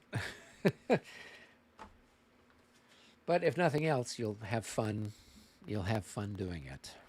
I'm good at taunting. Yes, you are very good at taunting. You get bonus points for that. We were playing basketball today, and these guys were just shooting these half-court shots, and we just taunting them to do it, so they kept doing it. It's like, you're gonna lose because you guys keep doing this stupid stuff. But it's like, come on. Egos, they're the death of men.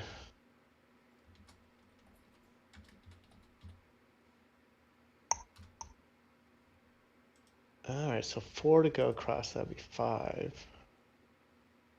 Line is 1.5 though, right? So that would be 5.5.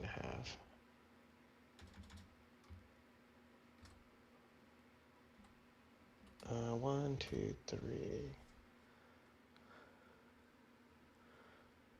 Man, that cavalry can really move far. Yeah. Jesus. 14. 1, 2, 3.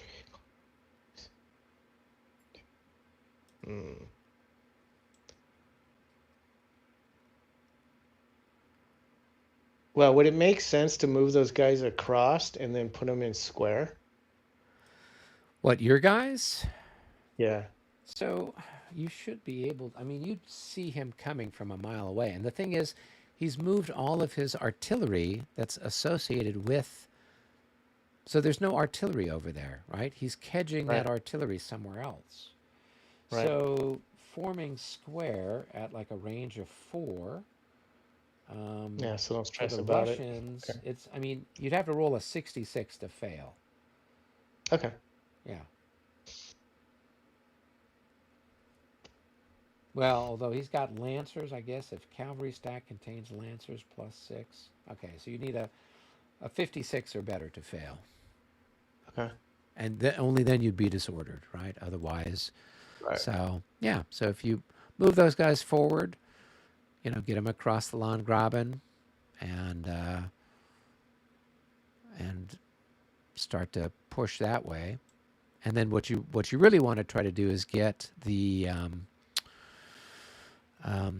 reserve corps organized there in that area between Garuna and Strelin and start doing some stuff there. Yeah. Hey, it looks like everybody's back except for Matt and Michael. The French have and- joined. There we go. Pity. Yeah, Matt's probably doing feeding his animals. Oh, yeah. Yes, he's feeding the goats. Feeding He'll be the a few goats. minutes. Okay. No worries. Isn't it So- like nighttime? It is. It's Do you so feed I goats think at he's bringing late at them night? in or something like that. Oh, okay, that makes more sense. Yeah. All right. Yeah, and he was telling me that he'll progressively have to do it earlier and earlier and earlier in the evening as the sun sets. I don't know. He's got turkeys. He's got like a whole flock of turkeys that they. Where's he located? Is he in California? Nope. He's up in Oregon. So Oh, yeah. So yeah, he's got his little farm there. So Yeah, my wife got a chicken coop. It's kind of cool. oh, 6 okay. chickens. Well, considering what the price of eggs were, I thought everyone would That's have a what we chicken thought. coop. That's what we thought. We're like, you know what? With the way the eggs are these days, let's get some chickens. Yeah, I had some students that had chickens, and so they would, periodically bring me a dozen eggs, and they're all multicolored. Nice. We're used to getting these Uh-huh, white eggs, from the grocery store, and here they're brown and tan and whatever other color. I'm sorry. Farm fresh eggs are the best. They are Yeah. so good. Yeah. So. All right. Well, ours are getting close to I laying guess we eggs. can go along and pick what's what, who's who, and where's where, so we can identify who's got a command point and all that good stuff. Yes. Yes, no, maybe so. Sure. Yep. Yeah. Let's. Alex, do you want to run the story for the French on the west? I know the story a little bit. Matt is out, so he knows his stuff. But Right, I see. Matt It looks has. like 1, 2, 3 command points. Yeah, he's looks got like 2 infantry divisions. Du Breton, Yeah. the 4th Division, and the what is it? The 4th Division. And then the 6th Division with Vial. 6th Division, along with the The heavy heavy cav. Yep. Okay. And it looks like he got a light cavalry roll. Yes, you got for 1 light somebody. cavalry roll. Okay. Yes, Cool. in the Yep. back. I think it's Valence. Yeah. All right. And while And we're over there, then- I've got Mesco's got a command point. My light cavalry here's got a command point, and then this other chap over here by Gorbitz has got one. So that's 3 for the 3 for the Allies. Okay, heading towards the center We of have the another universe. one, the 22nd. That has another one. They got one last turn. They're getting with Okay, which all is right. Which is 22nd right there. Division Yep, by see those. yes, just south of Sheffield. So Gesundheit. that's Okay. what I know. All What's next? right. Then, as we head further to the east, Hesse Homburg's got one, and he's got it on these 3. So the Grenadier Division, it looks like some infantry, and then the Heavy Cavalry Division, and then we got another one that's here on Liechtenstein's division, which includes 2 brigades. So. Eric, Does that have some I, cav as well? I put one on this guy because I wasn't sure if he's part of it. Doesn't He is. I think he's the ADC to Hesse Homburg, so he's not part of it. All right, let me go ahead and delete that. Yeah, Cool, thank you. yeah. So these 2 brigades, I believe, do contain because they're light infantry or they're light avant-garde, so they have a combination of artillery and infantry and cavalry. That's where I thought that those cavalry units went with it as well. Yeah, they do. Yeah. So they're all part of that. And then over here, I don't know if Mike's back. Are you back, Michael? Yeah, I'm back. Okay, you can go ahead and point out what you've got. Okay, so Kleist has been activated. Yep. We have a CP on him that's number 7. Okay, and that's for the And core. that's- And then- Molotov can be activated, just not. I don't have a CP, or I have to spend a CP to activate him. No, he just has to start the turn with his commanding army general. Okay, so Milodov, whatever is also Mirodorovich. active. Yep. So you can put an active marker put an on active both on of him. those guys.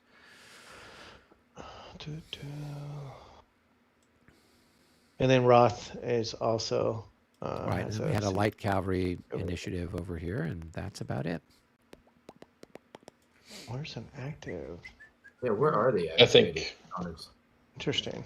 All right. on the French side we have I'll find it. Pajol, Pajol. light cav in the Okay. center. Yep. Uh, Okay. and then next to him, the 43rd Division also has one. Okay. So that's with Saint-Cyr's Corps. Cool. And it looks like Razout. Rasout has one, and so does Lieutenant Benoit, all the way off. Okay. Cool. I think that's it for us. Have I missed anything, guys? I think you got it. I got him, Rick. I got it. All right, Okay. let's get pulling. Pull some chits. All right. Everybody got everything in the buckets? Okay. We can give it a shake. I'll go ahead and start grabbing some chits then. Oh, it's very interesting that it's not showing the... Huh. Yeah. It's not showing the draw cup on the broadcast. Interesting. Yep. Okay. Separate window. Yeah, it's a separate window. That's why. All right. Yeah. So Allied 8. number 8 came up. Oh, sorry, I forgot to mention that.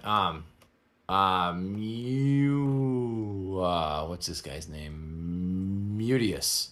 Okay. Over here. And French number 3 came Yeah, up. Eric did for you. And then the leader chit. Interesting. Okay. All right. So there we have. So I guess if you're not on that side of the map, Start doing your leaders. yep, start doing your leaders. Who's 3? I don't even know who's 3 on our side. That is Lefebvre. So that is Lefebvre, the right. 1st Cavalry Division. Lefebvre is 2. 3 is Mike's. Yeah, it's Of course, it's Oh, Mike. sorry. Of course, it Okay. had to be. All right, so then Oh, that's going to sure. be the 43rd Division. Oh, the 43rd. Sorry, I was thinking Matt. Sorry, Mike. You're Okay. good. Sorry, didn't mean to disparage your MU.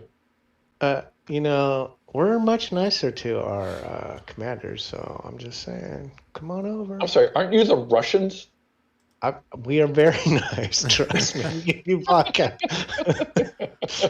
Hey, Rick, Might be the last thing you drink. But yeah, Yes. meet me down in Coalition HQ real quick. Sure. And just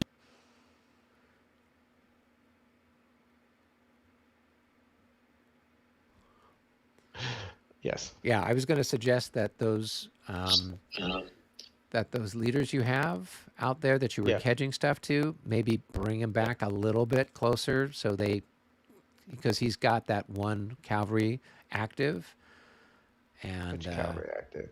yeah, Huh? Where? the Huh? Lefebvre, the light cavalry, the guard light cavalry that's out there in front of you.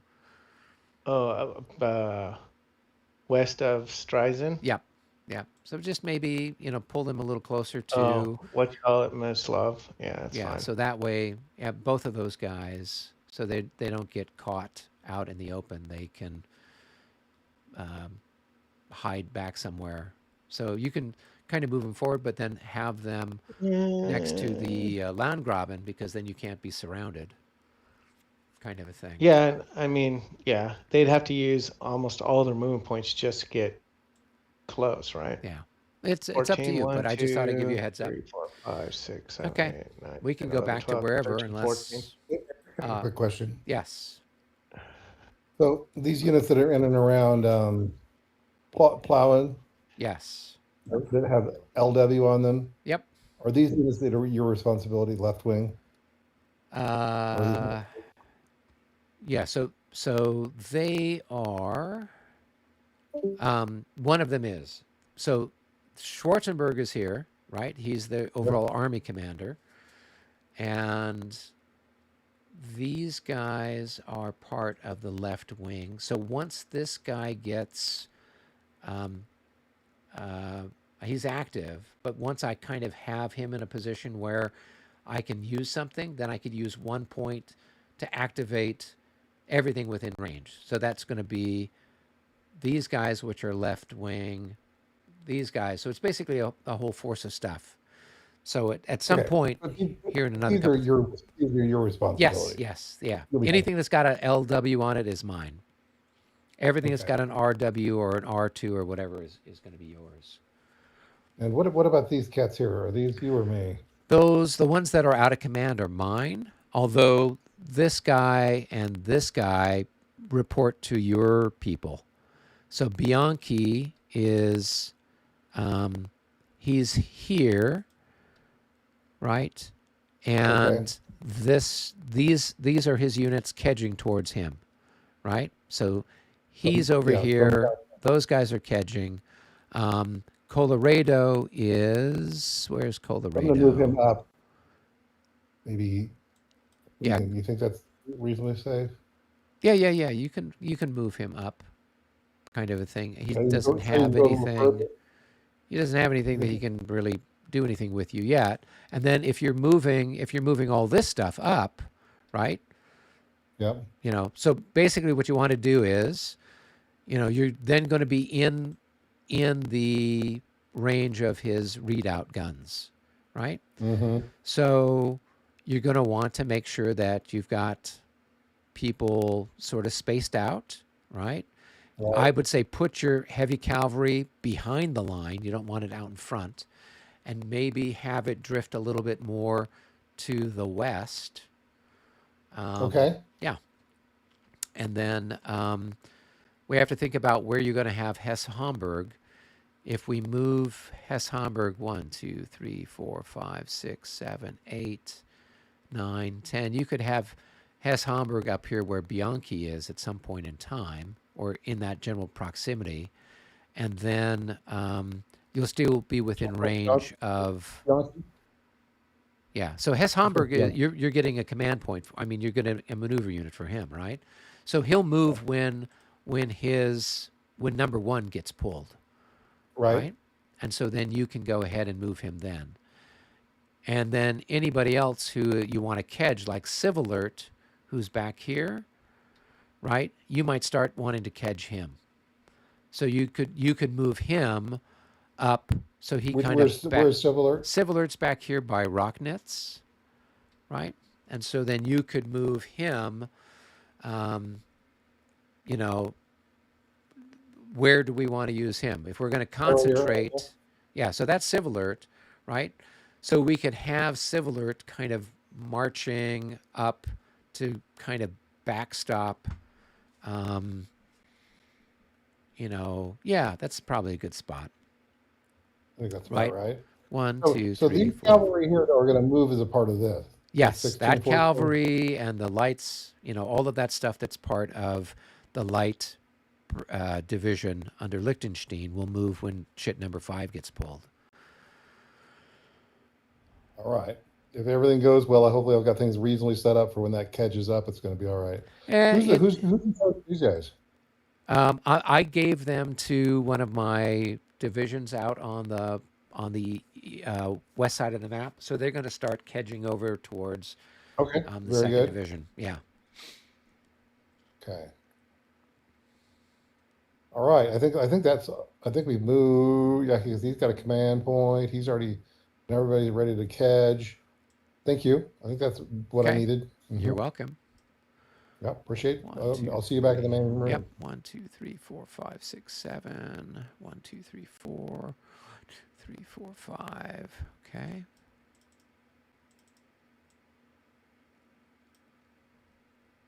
Doot doot doot doot doot doot Oh, I gotta doot move that suit. doot. All right. I know we were starting to move leaders around, so I presume you guys are moving leaders as well, perhaps. Yeah. Which was the Allied 8 jet? Allied 8 shit muted. was some light cavalry out Yeah, it on was the east side muted. of the universe. Where'd they go? Down here. Paratroop. Got it. They went like south central. Okay, thank you. Yeah.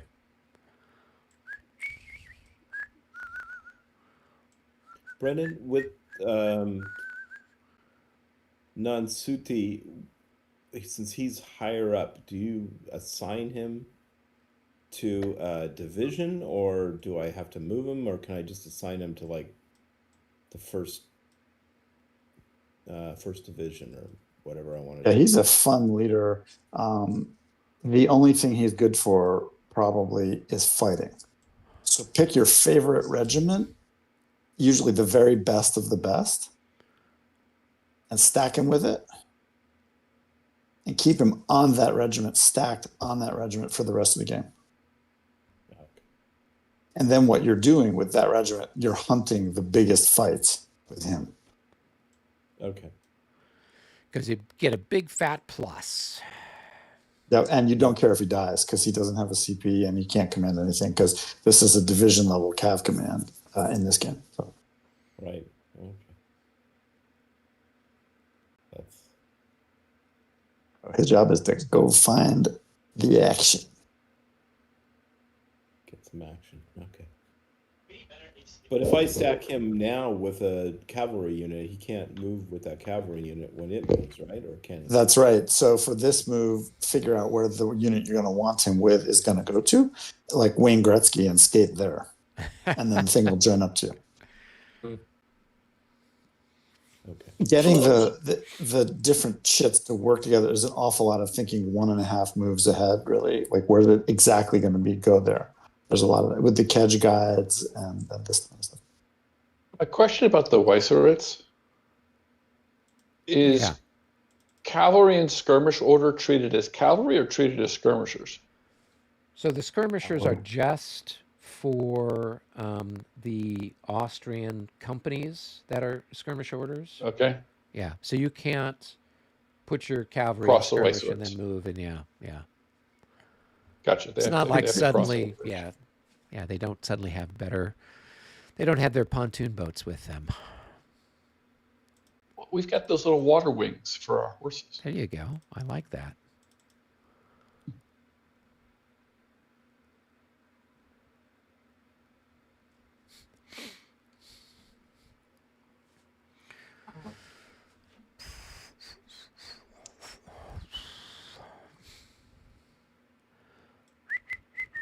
But leaders can cross. That's funny. Yes, I Leaders think can cross leaders plus can two. hop across the creek, right? It says personalities, the Weißeritz Weißeritz +2, since it's not.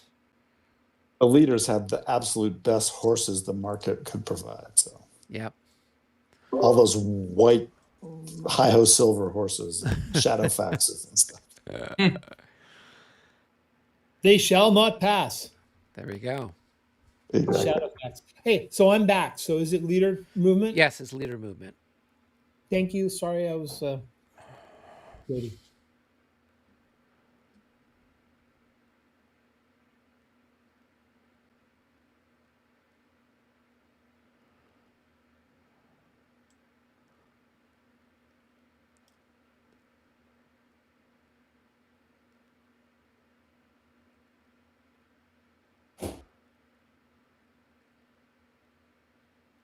So you don't move him. He's going to move when his command point goes, Matt. Right. It's not him. It's the ones that don't have command points. Well, or they're not part of a. They're not part of a command kind of thing. So like ADCs and army leaders and people like that. Or if you are kedging, you're throwing forward whatever leader, and then you guys are going to go chasing towards him at some point in time. Matt, if you want, we can walk down your leader list. I'll just like be your list and tell you, okay, let's do this one, and then you can decide where they go. Chastel? Beautiful. Chastel. Excellent. And I want to make sure he's not getting too far out in front of his cavalry, which is going to be here. That's right. You can't afford to have him in front of any current unit because he'll get killed. Any current unit? You can't go farther than a current unit. You can't go. It's not safe. That's the farthest I can go there. You can go way south or something. You could go way down here, or you could go here, but you can't go out here because the light cav will scoop you up. There be wolves. 1, Yes. Yes. 2, 3, 4, 5, 6, 7, 8.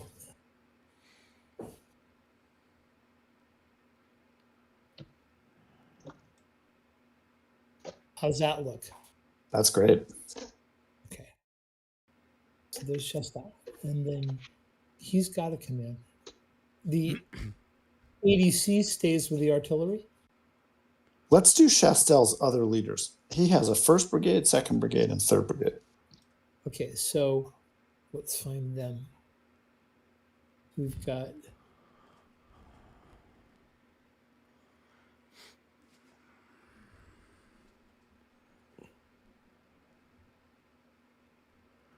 Merlin. Yep. So I'm going to bring him down. I really want him over here this way we talked about. Exactly. And that what you just clicked is a perfectly safe hex because there's a unit next to it. Right there? Beautiful.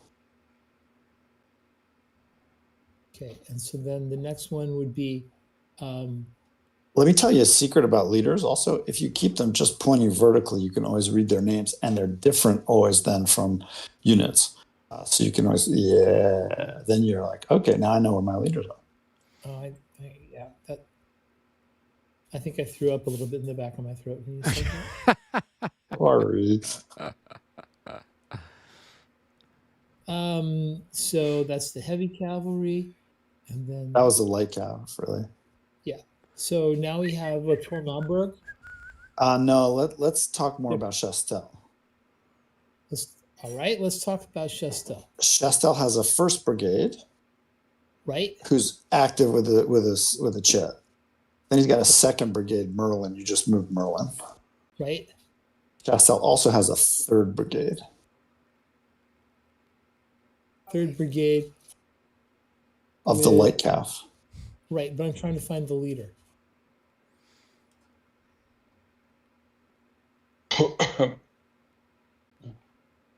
He's there right next to Chastel. Chastel. He's right next to Chastel. Oh, all right. So I can move him down this way. Beautiful. Absolutely. And you want to get him out past the forward fringe of the units. Right, exactly. Yep. Here where he's still adjacent. Exactly. Very nice. Yeah. No, because that's going to be more heavy cavalry. So I really right. So a little westish from there. Yeah. And remember, he's going to be pulling his regiments behind him. They're going to trot up behind him. So that's how you're kind of like deciding where you want him. Okay, very good. So those are the 2 cavalry leaders that don't have chits. Yep. Now you wanted to look at your heavy cav. Murat, La Tour Maubourg, and then ADCs. Okay. So these guys, they have a movement, but I'm going to kedge also, right? Who's that? La Tour Maubourg, or excuse me, Murat. Murat and La Tour Maubourg don't have chits, and don't stick Murat. There you go. Good. And La Tour Maubourg needs to stay where he is because he's going to be working with the horse artillery later. Okay. So now let's work on not the cavalry leaders, but the infantry leaders. Beautiful. At the top, Victor, corps leader. Victor. So let's move him. He wants to be close to Napoleon, and we talked about that he could be somewhere around here. Beautiful. Because Napoleon has a range of 15 to get out to him. So Napoleon's here, lining up to help with the artillery on the church. And then there's a 2, 4, 6, 8, 10. Yeah, like exactly where he said. It's beautiful. 3, 4, 5, 6, 7, 8, 9, 10. The leaders are half on the roads. So you want to use the roads a lot. Yeah, so I only got 1 road there. So I think that's 10. So I think the farthest he can go is here. 11. Yep. Good. And then just as a matter of caution, you never, ever put leaders on units, except the very few fighting units. So he should be on the clear to the south. Okay, that's only true when you're going against Eric. Oh, that's if I have my rifle-armed Jaegers, or the guys at Waterloo, or the Russian militia. That's true. That's A whole true. lot of things I gotta watch out for. Those were our North Korean crack shots. What are you talking about? Our North Korean snipers that we had. I could hear a little pain in your voice there, Rick. Okay, so now I've got Hammerstein. Yep. That guy's funky. Hammerstein commands the cavalry of your second corps. And they deserted before. So those cav units are down to 2 increments each. And they have a very special long-term mission, which is in the evening, their job is to wall off the west side of the map and prevent the Austrian reinforcements from ever entering the board. But they can't do it if they take any hits at all. So Hammerstein's job is to sit way in the back and keep his units safe until about 3 p.m. Okay. Should I not move them any place? Just leave them They're where fine he is? where they are. They're fine where they are. Okay. All right. Okay, so If you look at those Hussar regiments, you can see there are like 2 increments left of each one. That's because they Right. deserted. Yeah. They deserted, the bastards. Westphalians, they'd had enough. They saw which way the wind was blowing. Oh yeah. Mhm. Okay, so here I've got an out of command leader, Tovi. No. Let's wait with him until you've done all the division commanders of the corps. You did corps commander and you did corps cavalry. The next is division number 4. Division number 4 is up. But he's got a chit, so we don't do him in leaders. Yeah.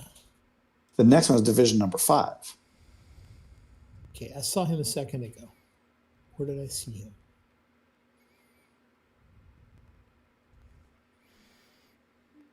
He's just east of Coda of the church. Dufour. Okay, right. So he doesn't have a chit, so he does want to move because he is going to catch his 5th division after. Exactly right. Yes. Okay, so. And he Where- needs to finish within 6 of Victor. And so where do you want the 5th division? And is Dufour within 6 of Victor? Okay,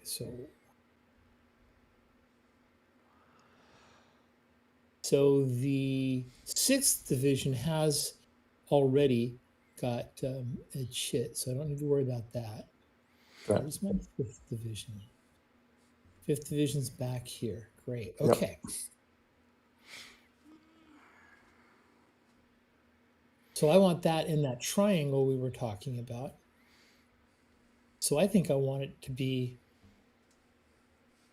I think I want the 6th division to sidle around to about here, and I want to put the 5th division about here. 6 should move a little more south. That's fine. That's all good. Yes. Yeah. Just, well, I can move it anyways, but It's good. It's this, good. Yeah. Very the good. 6th is going to get out of the way of the 5th. Yeah. Yeah. The 5th first job is to come and take over the church in Kota. Okay. So don't After- spend any more time with the 4th on that? Yeah, the 4th moves forward. Okay. So he's about where I want him to be this turn, isn't he? Correct. Okay, that's fine. So that's that. Now Valin has one. Lutzer Malberg has already moved to his place because that's going to be the artillery, right? Yep. Okay. Should I move him here because that's where the actual artillery is going to sit? No, the artillery is going to sit with Napoleon. Okay. You can actually move him a few hexes further forward just so he can shout back to the artillery, hey, unlimber. Here would be okay. Okay, so his range is 6, right? So It is a corps commander. he's good. Well, then I'm going to leave him there. That's a couple hexes. Beautiful.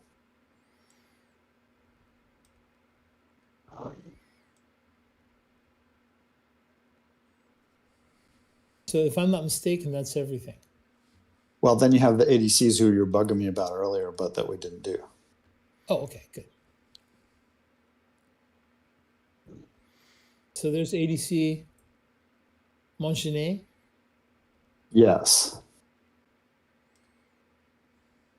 His job at the moment, he's commanding the artillery under Dubreton. He's fine leaving where he is. He's going to move with the artillery battery. Okay.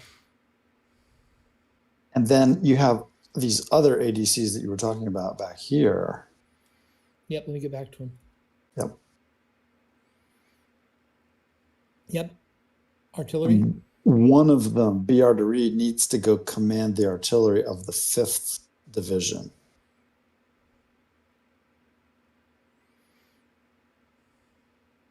Okay, so that's just back here. So I'll move him Yes. back. And the trick is, if he goes to command it now, he can't move when it moves forward. So instead of moving it to the artillery, you're going to move BR de Reed to the place where Wayne Gretzky wants the artillery to get to after it catches.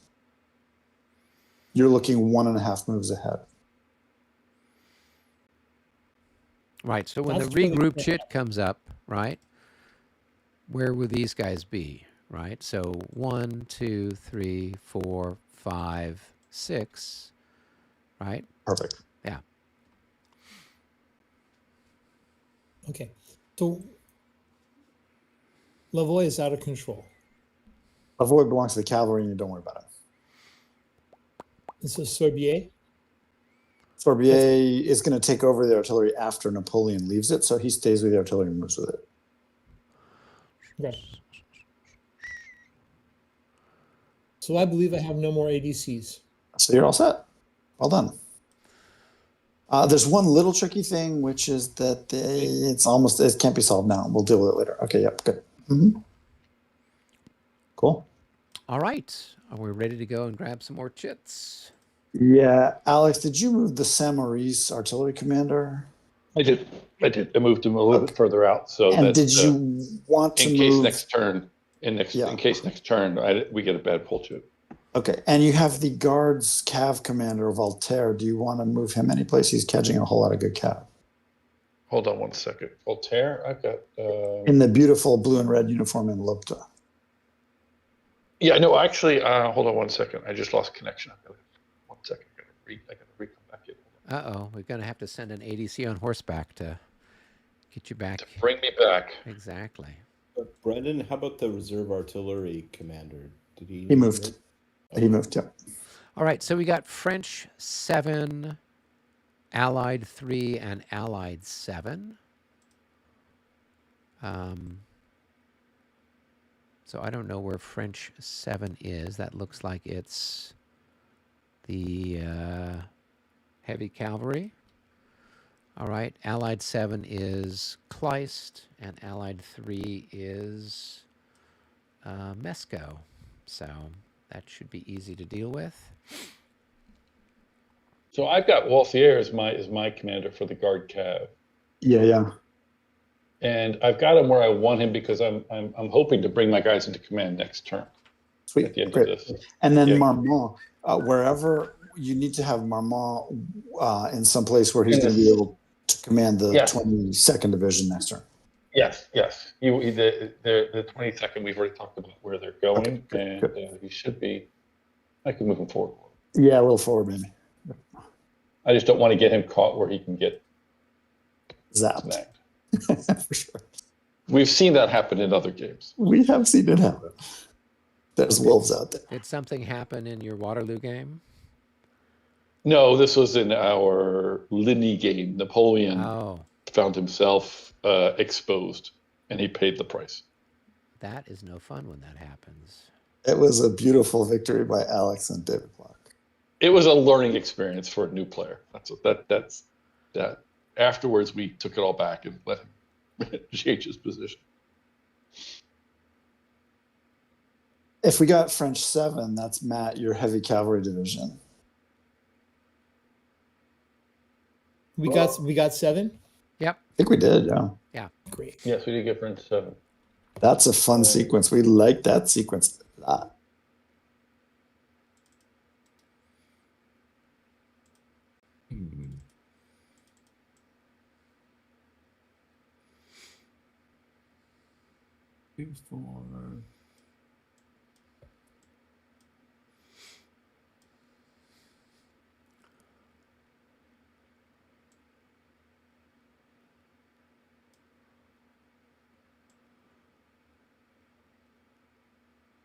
I forgot. We played this a couple of years ago in Gettysburg, and I forgot for the Austrians how challenging it is to have units that only move 5 hexes. Oh yeah. It's tough. So this is where the I generally prefer how the Marshall guys treat the Austrians and the whole thing with the battalion mass, because they can. They've got like regular movement of 7, and you can move them in column, and then you can. After you've moved them in column, then you can put them in battalion mass if they're being attacked by cavalry. So you can put them in line. You can do whatever. They've got a lot more flexibility. And then they had something called, what was it? It was called a column. No, it was like a battalion regiment. So they had some other different one that you actually move faster. So you got like a +1 on your movement points. So then you could move like 7 or 8 movement points if you were in this other formation. So they had, but then your defense against cavalry wasn't as good. So I think that the Marshall guys on the whole have got a better handle on the particularities of the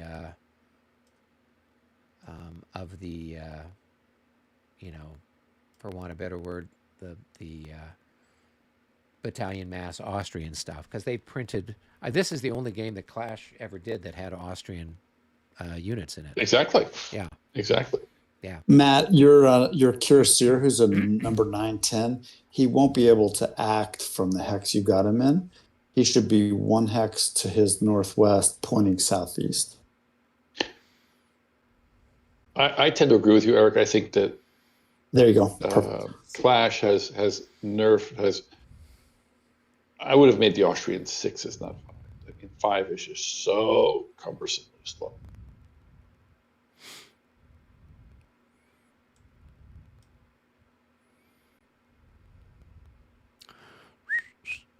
Is it +3 going across bridges? To go across the stream, I think is for cavalry. It's +2. And the bridge is +3. The bridges are +3. If they're not, it's +3 if they're not in road order. Yeah. Right.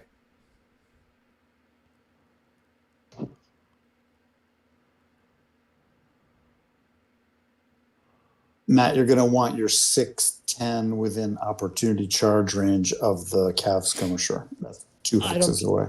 Because he had to cross 2 bridges. Oh, I see. Okay. Can anybody else get there? You really want anybody Yes, here. Absolutely. Let me stop here and move this guy. So he's a nice one too. Beautiful. 2, 5, 6, 7, 8. Let's go there. And then there you go. And then you're going to check your leader for a range of 3 to each of them. You may need to squeeze in your Western regiments a hair, squeeze them in so that they're in range. So that is this guy. So I can put him here. So is your white 1210 in command range? Nope. I can put him here. That puts him 1 in front, but he's next to it. Nope. That work? You pick. I mean, the main thing is not to leave regiments out of command. Now this guy's stretched, right? Yeah. So I had movement on him, so I could move him 1 back. Yeah, there you go. Like realistically, what ends up working for the way these units actually move and all stay in command is in a box, a square box that's 3 by 3 on a side, 9 units in a square box. That's if you get wider than that, that somebody gets out of command. So I don't want to tell you how to move. Please do. But if you look at that white 1210 unit, tell me what you see when you look at that white 1210 unit that you moved off to the left of your unit. Zastra Cuirassiers moved. Yep. 1210. First heavy. Yep. And he's sitting there by himself, right? With his flank completely open, correct? That looks better, doesn't it? A little better. I mean, you've got light cav that can still circle around them, but that is better. Okay. And the general way you saw, that's another reason for those combat boxes, is the guys in front, they always end up with the fragile flank. So you actually, Exactly. you bring in a checkerboard behind them at mid-range. Like the 1210 can't protect everything, but his partner, Wingman, here could. Who could be able to protect his flank.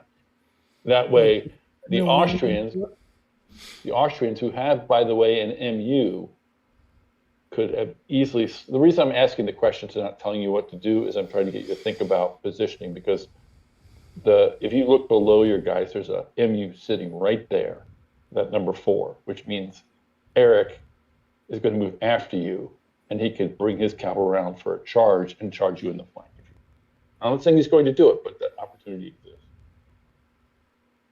Well, then this guy has an opportunity charge range once they get there, right? Which guy? It depends on the facings. I just moved by Depends on the accident. facings, and it depends on how many movement points it takes, right? Like that protects us, but then you're not yet. I'm just trying to get you to think about protecting flanks and things like that. That's all. This is very tactical now. This is your tactics lesson for 11th.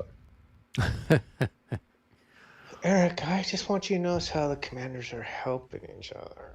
That's okay. I don't think Matt has much experience. This is how they. No, I'm teasing Eric for not helping me. That's all. Please, you're like the best player here. Stop it. You know it's Brennan.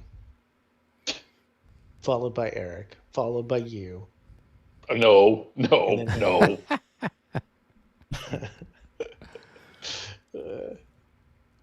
I know who I want to be on my team next time, so I got to butter you up. Come on. So now my guys are too close, but I've got his flank better protected because I'm in opportunity charge range. Yep, and there's 2 different kinds of charges. There's opportunity charge used against And reaction charge. Reaction charge used against chargers, so they're slightly different. Right. So if I were to charge, you'd have a 3 hex range, while with the opportunity charge, it is only a 2 hex range. Okay. And consider a short charge, but that's fine. Correct. Also, generally, the cav can cross the streams, so you don't need to use the bridges to go across them. You can just wade across the streams +2, going across the bridge +3, oddly. So, just That makes very little sense, but yes. So weird. Well, that's because, in theory, this scenario is supposed to be where it's raining cats and dogs. So That's true. That's true. Then you can't cross the streams at all. yeah, except at the bridges. Right. Yeah. So everybody happy with second cav for the first heavy cavalry? Beautiful. You're a little bit Frederician there. Like, that's an awful lot of regiments on the front line. You actually, honestly, you want a really deep random box. Like, your 510 actually should be back here. There's no need for more regiments on the front line. You want a couple on the front, and in the back, weirdly, you don't put them on the same orientation as the front guys. You put them at wacky catty corner angles, because then they can help on the flanks. See that? Do you see the difference? Mm-hmm. Mm-hmm. It's just weird, but it's a hex grid effect. Like, the loose arrangement of regiments, very historical. The exact random facings, not historical. Should that guy be back here? Yes. Okay. So that's a better spot. Well, I'll try. Yeah, I mean, you basically never put units next to each other. Hardly ever. Almost never. It's always a gap. A unit, a gap, a unit, a gap. Almost always. Yeah. So it's just like with Sound of Drums, with our Alau game and with the Kachabra game, right? Where you're penalized because then if the guy that next to you bugs out, then there's a chance you're going to bug out. That's how they try to model it in that game system. In this game system, it's a case where you want to have that checkerboard of sorts, so stuff can move through it, and you've got then coverage, and you always want to have a reserve, right? So if you've got people that are, out, something comes through, the guys in the front. There's artillery, who knows what. Now this way they can skedaddle and come up and charge through the gaps. Okay. Meanwhile, stuff is moving out on the east side of the map. Let's see what Perch is doing out there and what the... I presume Michael is moving stuff. Yeah, stuff is so scattered. So, Michael, why don't you go ahead? Why don't you... I don't know who's opposite you. Robert and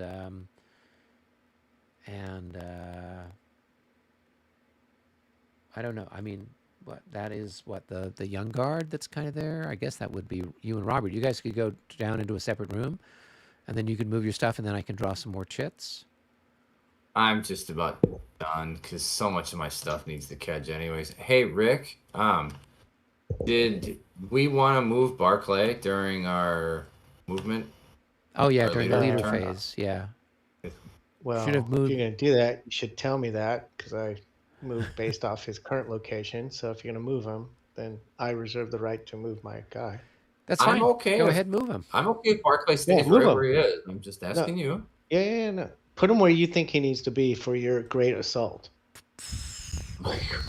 Wow. That was a little passive aggressive. Loose lips think chips. All right, little- it is a little French number 6, and then the artillery phase, followed by French number 1, This is more of that followed lovely by Russian. Allied number 5. 3, 6. Yeah, move him if you want. It doesn't matter to me. 6. Yeah. I'm right there.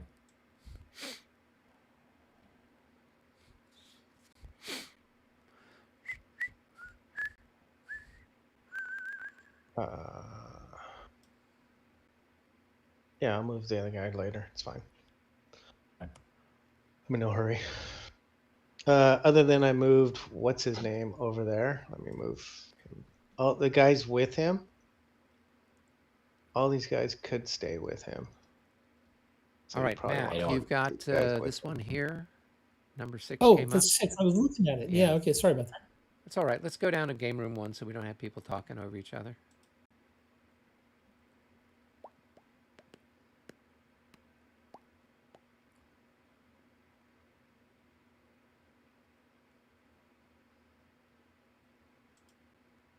So are you done with 7? Yeah. Oh, Allied. I just got a couple small things I gotta. All right. All right. So that So- was, which division was that? That is 6th Vial? division. Okay, those guys there? Yep. Cool, cool. So this guy should be marked out of control, Oh yeah, I guess And he this was- guy is, yep. and everything else is either These marked guys out are of out of control. they're those guys are out of command as well, but we kind of knew that They're going not. into it.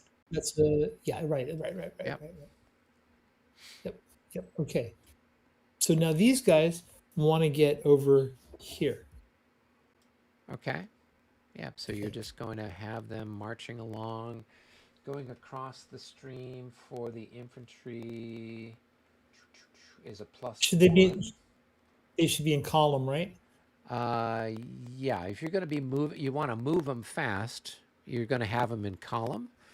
And then if you're going to be like engaging in combat, you're going to put them in line. That's generally the modus operandi there. 7. So now he's in the valley. I could get him up to here, but I wouldn't be able to move this far. But that seems about right, doesn't it? Yeah. Okay. All right. 1, 2, 3, 4, 4 or 5 to get there. Hmm. 6, 7. Yep. Okay. 1, 2, 3, 5, 6, 7. 1, 3,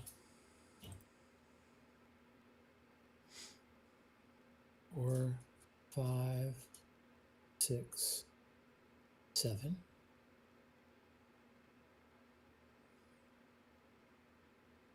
One, 2, 3, 4, 6. 1, 3, 4, 5,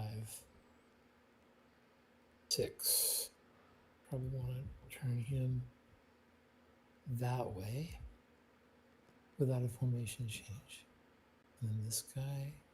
Well, was he in He's- line or was he in column? He was in column. Yeah, so he's still in column, so it's not a big deal. All right. 1, 2, 3, 6, 7. I'm going to go there. And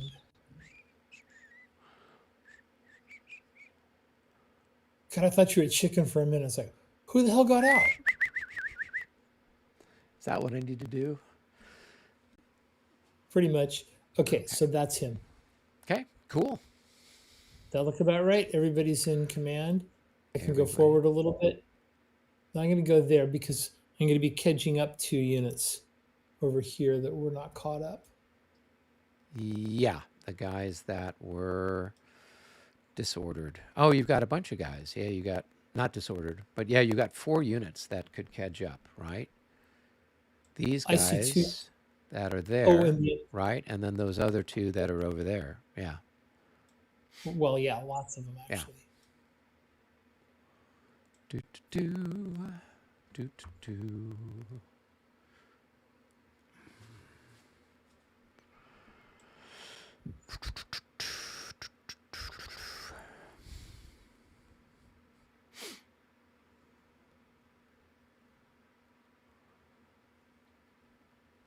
Okay, All right. thanks. I'm going to go back. Cool. Let's go Me. back up. Back up to the lobby. Distracting myself. All right. Let's see what else needs to get pulled from the cup. So 6 is done. Well, we have to do. Artillery Whoa, needs to shoot. whoa. We got artillery. We've You have a got shot artillery. there, Eric. Okay. Oh, I've got more stuff to throw some cannonballs at, huh? Mm-hmm. All right. Oh, yes. That poor chap over here. Okay. Here we go. Matt, with your 6th division, Nope. It's a miss.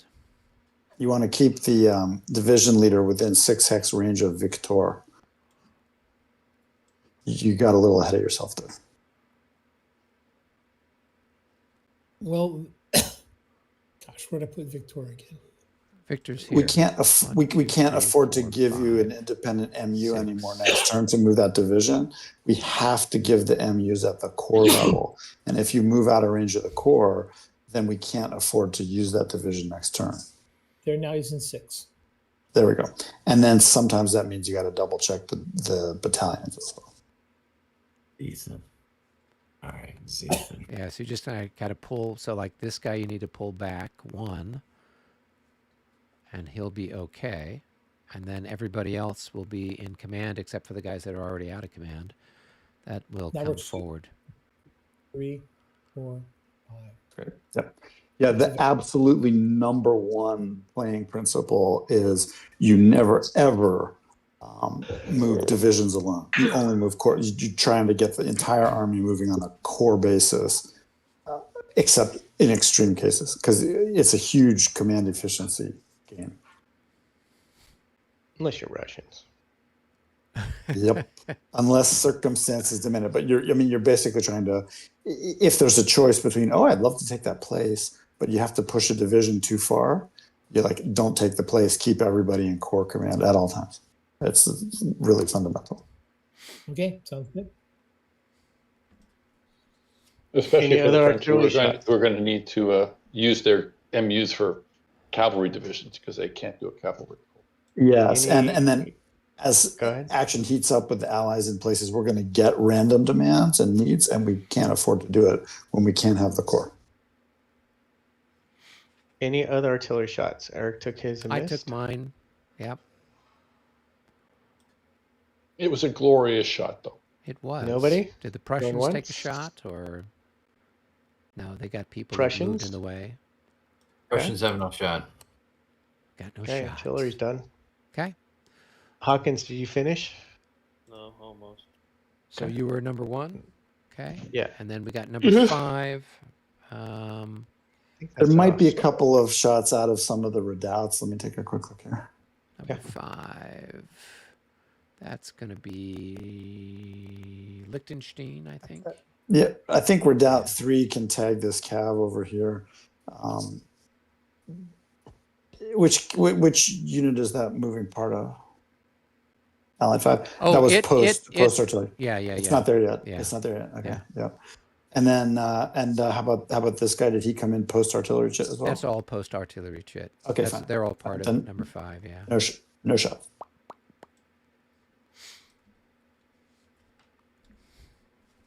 Okay, so number 5's done. Okay. Cool.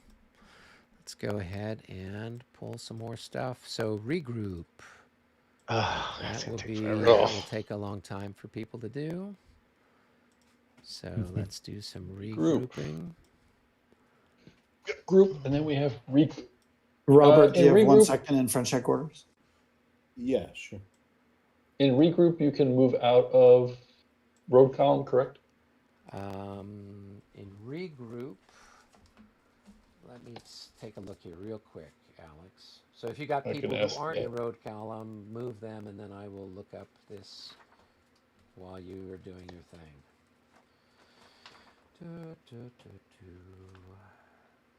Regroup.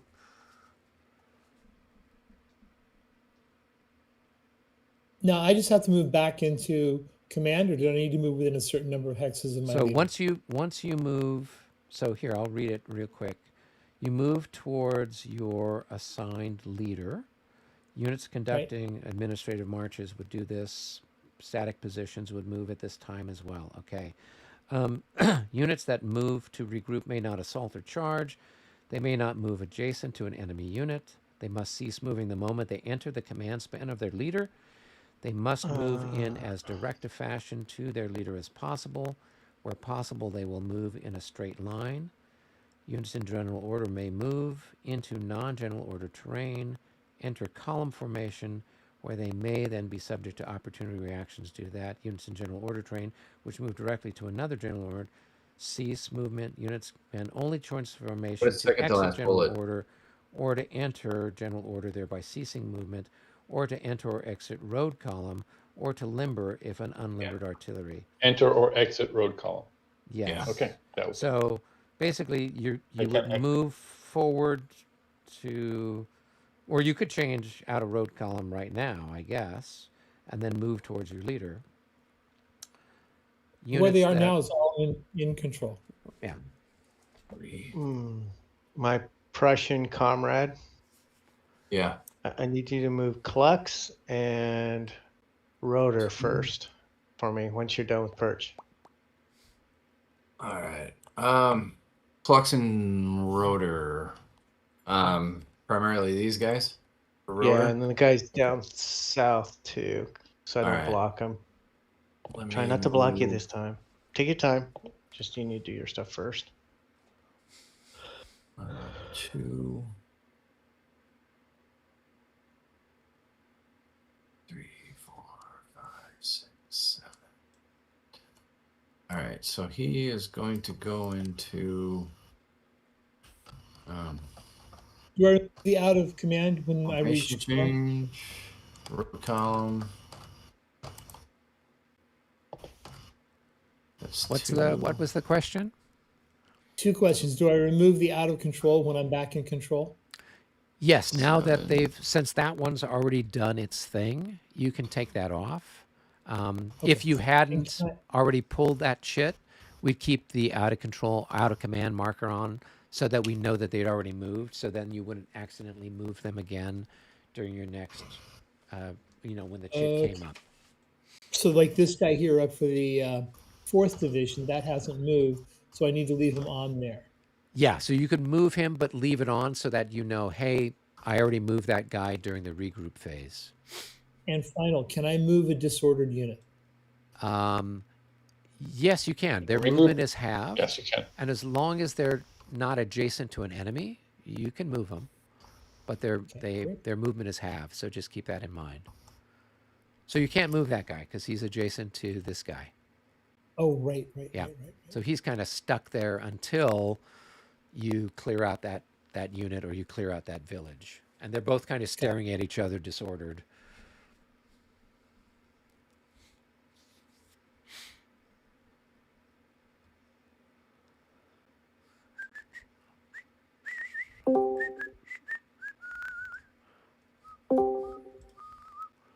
Three, 4, 5, 6, 7.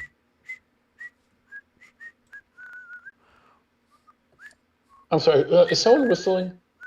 Yes. Can that's a little hard on my ears if you don't mind. Sorry. Shocking. This is how. I apologize. Okay. It's either the whistle or the bagpipe. I got a Pick the bagpipe, and I don't even know how to play it. It sounds great. Well, I have the special Highlanders coming forward here, droning away. Don't make me Matt, go get it. did you ever used to watch Friends back in the day, Matt? No, I didn't actually. It was kind of Oh, after my time. I was a big Archie Bunker fan, and before that, a Lucille Ball fan. And before that, I really liked watching like variety shows with Milton Berle. And before that, I was watching newsreels. And before that, I went to the theater. Before that, yes, it was silent movies, right? With Charlie Charlie Chaplin Chaplin. was up. There you go. I can dig it. Buster Keaton. Buster There's Keaton. a, Oh my gosh, that's speaking of definitely bagpipes, Matt, the reason why I ask is there's a hilarious episode of Friends in which a brother is trying to gift to his sister and his best friend who are getting married that he's going to play the music for their wedding, and he doesn't know anything about bagpipes. And the incident in the sitcom is that he's playing a horrible rendition of Celebration by Kool and the Gang on bagpipes. And it sounds like multiple cats in heat and dying at the same time. And it's super, super fun. Well, that's the way you want to go technically, but yeah, I agree. Yeah, did you hear the one about the bagpiper who was contracted to play at an indigenous funeral at the cemetery? He's running late, traffic, so he gets out and he sees a bunch of people, filling dirt in on a hole. So he runs out and gets out the bagpipe, and he plays with all his soul for this guy who had nobody to be there for him. And he reached out and he played Amazing Grace to the point that the guys were crying, and he was just so proud of what he'd done. And when he's done, the bagpipe kind of squeezes down, and the last couple notes come out. And the guy that's digging the hole, the head of the crew, comes over and he says, "Man, I have never put in a septic tank with that much ceremony."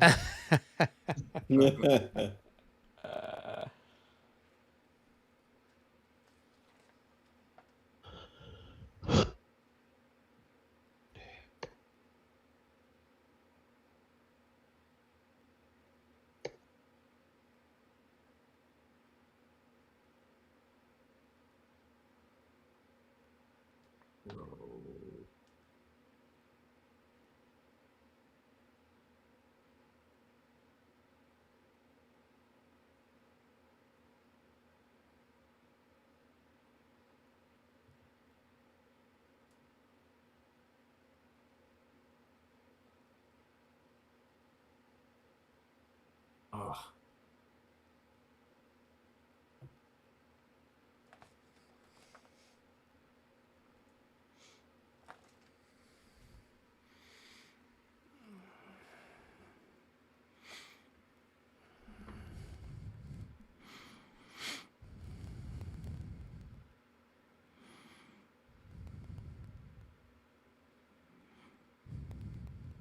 Man, the folks in friggin' Dresde are getting quite the parade of French uniforms just marching through. The old guard, the young guard, the guard cavalry, the guard artillery. The Marines. It's like everybody and their brother is coming through town. Well, and why they I already said you guys marched all through don't the need night music. before. in the other direction. Yeah, yeah. And now, like, okay, we're going to march you on this other side now. Oh, too funny.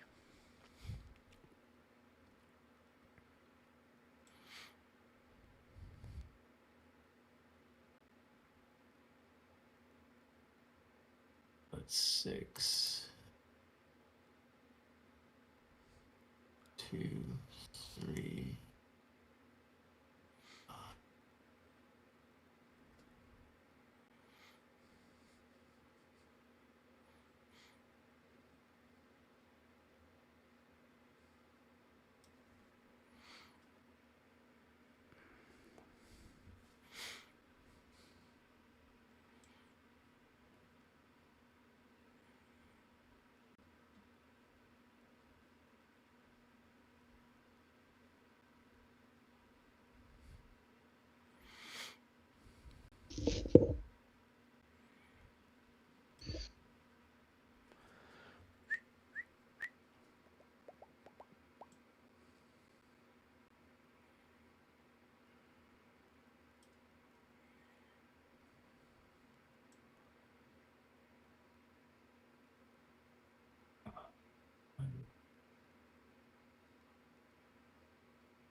You're telling me everything is all gummed up there.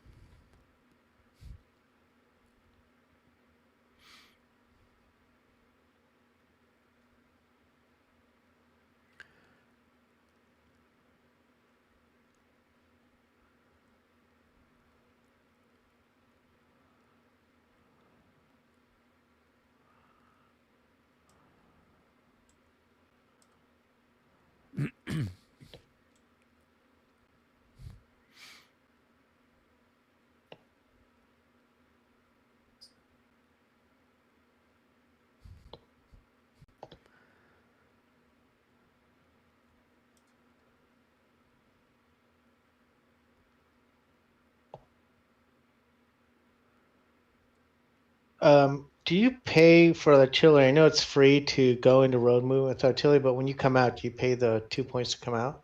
No, it's free both ways. Okay. Yep. So 1, 2, 3.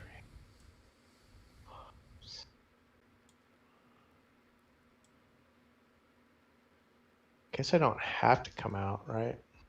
No, you 6, could stay in. I mean, technically, 7. if you're on the road, you're on in road 8. order. You just have to keep in mind that there's a trail of, the battery behind you, kind of a thing. Yeah. Yeah. Are you rolling for those guns, Mitch? Oh, yeah, okay.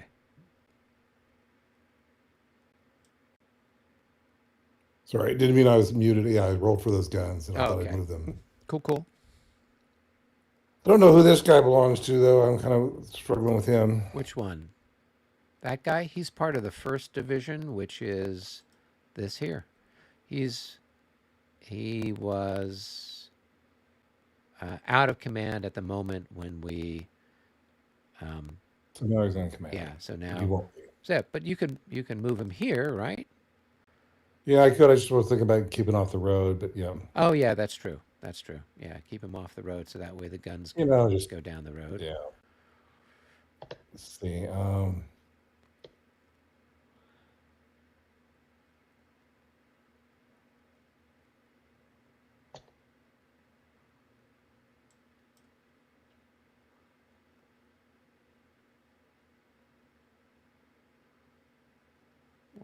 2, 3, 4, 5.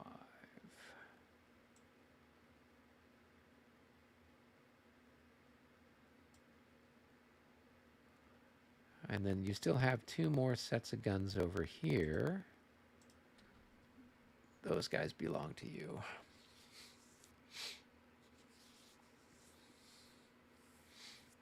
I'm probably zoomed in too much. I'm sorry if you were talking to me.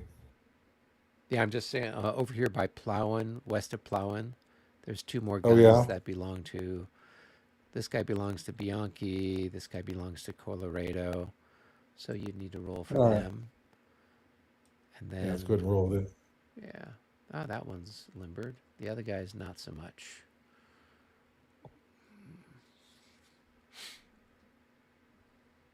Oh, you're right. Ugh, terrible. Yep. You move one, though. It's better than a poke in the eye.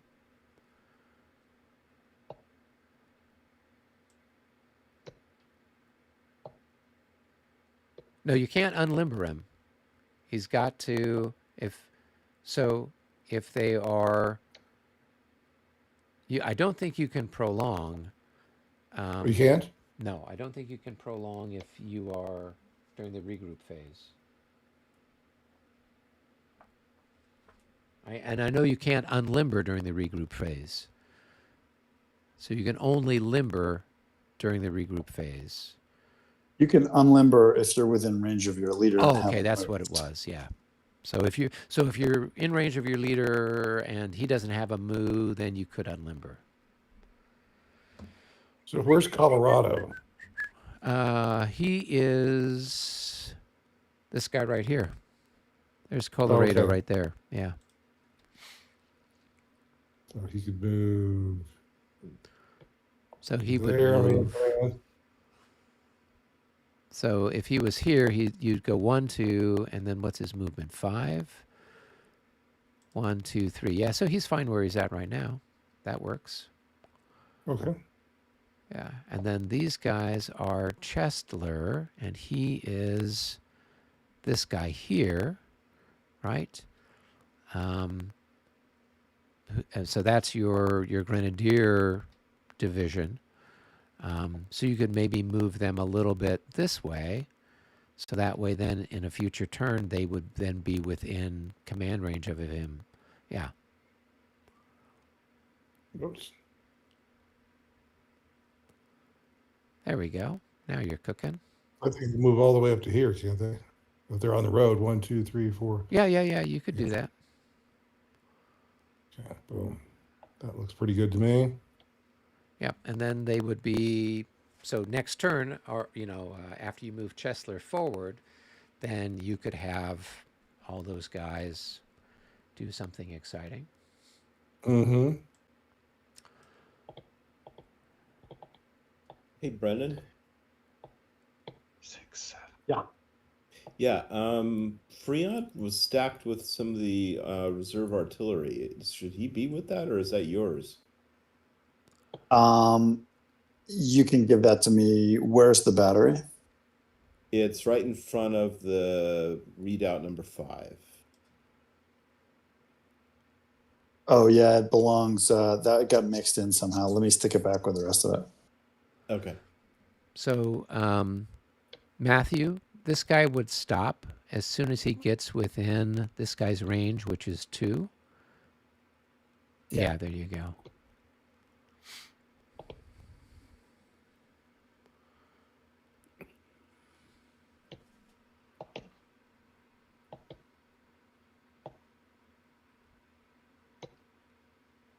Okay, so that's all the old guard.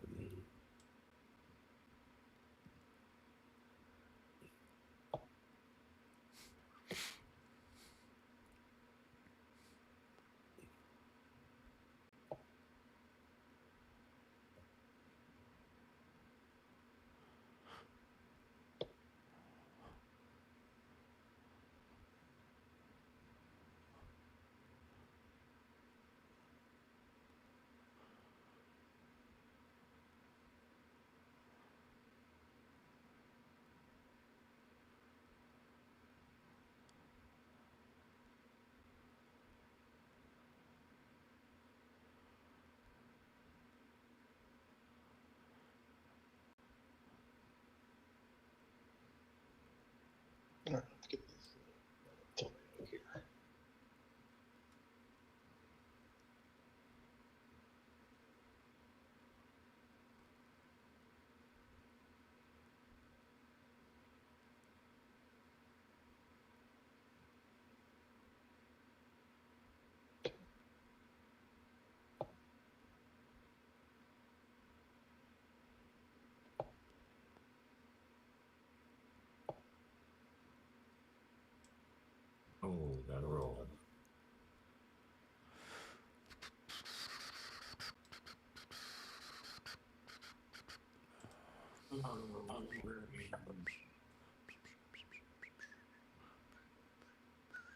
Force 1 to 3. All right, so rolling for limbering.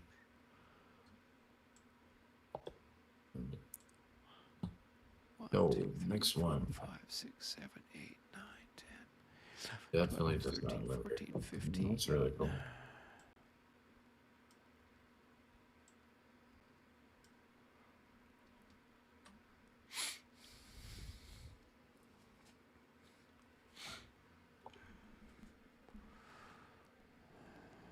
Mike Hawkins, you've put the green Chasseur Cheval 416 Squadron right next to Route 2.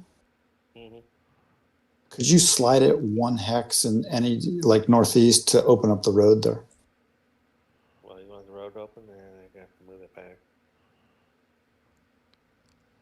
So, and Mitch, just remember, you're pushing stuff now into range of artillery, so he's got all that ricochet stuff. Because we live in a frictionless world here with Regs 30. Yep. Welcome to hell. Here we come. They're going to shoot at us at some point, so here it comes. Yeah. That would not happen. Yep. What? Yeah, where the cannonballs just go. It's like it's a big skating rink, and it's It's like I was told that the French translation of artillery is laser. Well, I keep rolling at the beginning of every turn for Captain Kirk to show up with the USS Enterprise. I rolled a 6 this time, so that's not good enough. His initiative. I think I need to roll a 10 on a 6-sided die. So He's just going to date your women and make everybody talk. He's not going to help there out. you go. Hey, well, none of our women are green. That's the problem. Triple-breasted and green. That's what they need to be. Yvonne Craig in green was something else. Excuse me. So let's Love see. We is got love. a question here. Love is love. Right. Love is love, and that's all that counts. There we go. So we have a question. Old Man in Black Socks is asking, do you guys allow people to sync to the game on Vassal? I mean, we've had people do it before, as long as you promise not to mess around with anything. That's okay. It's a dangerous. Yeah, I mean, I don't have the room locked, so we've had people pop in the past. So maybe what you might, if you want to, maybe come in at the end, and if you just want to like save a copy of the game, so that way you can look at it at home in your leisure, that's probably cool. Or if you want to do something, a better thing, Old Man in Black Socks, would be if you want are you part of the Discord server, you could send me a note, and I could actually send you the save file via Discord, and then you could then have a copy, kind of a thing. But yeah, I don't know. We could lock the room, but we haven't locked the room. We've never had an issue, except, a couple of times I think we had some weird random person jump in. I've only ever had that in ASL. It's like, dude, Yeah, really? Who else is playing Dresden? I think only once have I ever come on to a La Bataille server where there was another game being played at the same time. And I think that might have been a game of Linny that somebody was doing. So that My Prussian comrade, your Zentin guys that are all out of command. My Duca guys are in front of you, but imagine they're not there, and just move through them, and I'll move them. Cuirassiers? Yeah. Yeah, okay. They're not there, but they're gonna be there. They're And invisible. we'll wait for you. At thrill. And I assume Robert, those cuirassiers over there are yours as well. The Prussians. Old Guard engineers and sailors who are on the Augustus Brücke, like the main bridge, maybe they should follow the chasseurs. Yep. Oh, yes. Yeah, the pontoon bridge is being occupied by the Guard artillery. Sorry. Do you need a? That's do you need a space that's so I can- correct. No, the pontoon bridge, we want that. Because these guys are on the other bridge. That was the whole point. Okay. Everything is working good. It's doing very nicely. It's a gigantic clusterfuck. What are you talking about? This is like the longest traffic jam in French history. There's military police all through there playing bagpipes and waving people in the wrong There you directions. go. That's a very high bar, by the way. The biggest traffic jam in French history. A lot of research goes into that. This is crazy. Oh, and in theory, guys, we just read the rule for regroup. Stuff that's in static position actually doesn't get a move. It moves during regroup phase. Yes, that Well, is thanks. correct. Yeah. So The difference is the French garrison is not a static MU. It's an MU generated by Commander Durenel. where is he on the list of CP commanders? Look up Durenel, it'll say. Is it in the special rules for Regs 30 for this game? Yeah, I think so. Oh, okay. Yeah. So that's. I thought it was just a static position thing that he had. It's Allah, but not quite. Okay.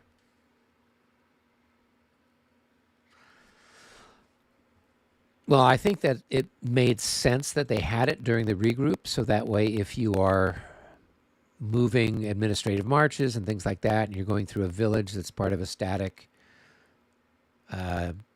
command, you could then move units around It so does- that you have a, you're not going to be blocking the roads and all that sort of stuff. It has created that rule has created a bit of a hiccup in our Mont Saint Jean game because we have guys in a static MU at Hougoumont who can actually attack, like make attacks Right. because they're static. And then you've got guys in regroup who are regrouping at the exact same time. Who has precedence? Well, it's the regroup chit. So why Right, but is the static MUs move during regroup phase, correct? yeah? So You said static that. MUs do you would activate. They activate during the regroup phase, right? Right, they move. They have combat moves during regroup phase, but everyone else is doing a regroup, which is a non-combat. So a regroup move, and this happened in Hougoumont, which was you had guys moving away from Hougoumont during regroup, and the guys in Hougoumont wanted to attack those guys who were moving away. Who gets first? So aren't they all allies? No, the French were moving out of Hougoumont, and the Allies. Oh, in we're Hougoumont. trying to attack them while the French were Yes. trying to leave. Yes. Oh. Yeah, no, I don't know because usually It's not covered. Well, so here's how 5th edition handles that. Whoever draws the chit, they execute their regroup first. Mhm. Right? So I don't know how it is here with the action chits, but usually, let's see, these are tossed into a cup, blah, blah, blah. The side whose player drew the chit from the cup moves first. Artillery fire. So that answers the question there, right? So if the French pulled, if it was, you're usually alternating in the cup, who's pulling the chit, right?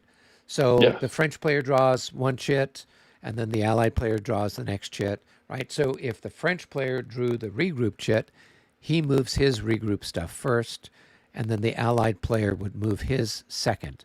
If it was the Allied player who drew the regroup chit, then he gets to do his action attack. That's whatever. a good solution. And that's a good right solution. there on. That's actually in Regs 30. It's 8.9 action chits. It's it's the lower part of the first paragraph. Yeah, our challenge was that we were just, You didn't someone read the just- rules. Please, I never. Haven't you played with Bill? We don't read the rules. We Oh, make my- shit up. Yeah, I'm still recovering from PTSD. So Just making shit up is 6th edition rules. No, that's playing with Ed Wimble. So we were Robert and I. We got together on Saturday, played a fun game, blowing up battleships and stuff like that, and then we went out for dinner. And I was talking with him about different game mechanics that I'd seen on some videos and things like that, and some of these other games that I've been helping play test with, and some of these different designers that I'm talking to.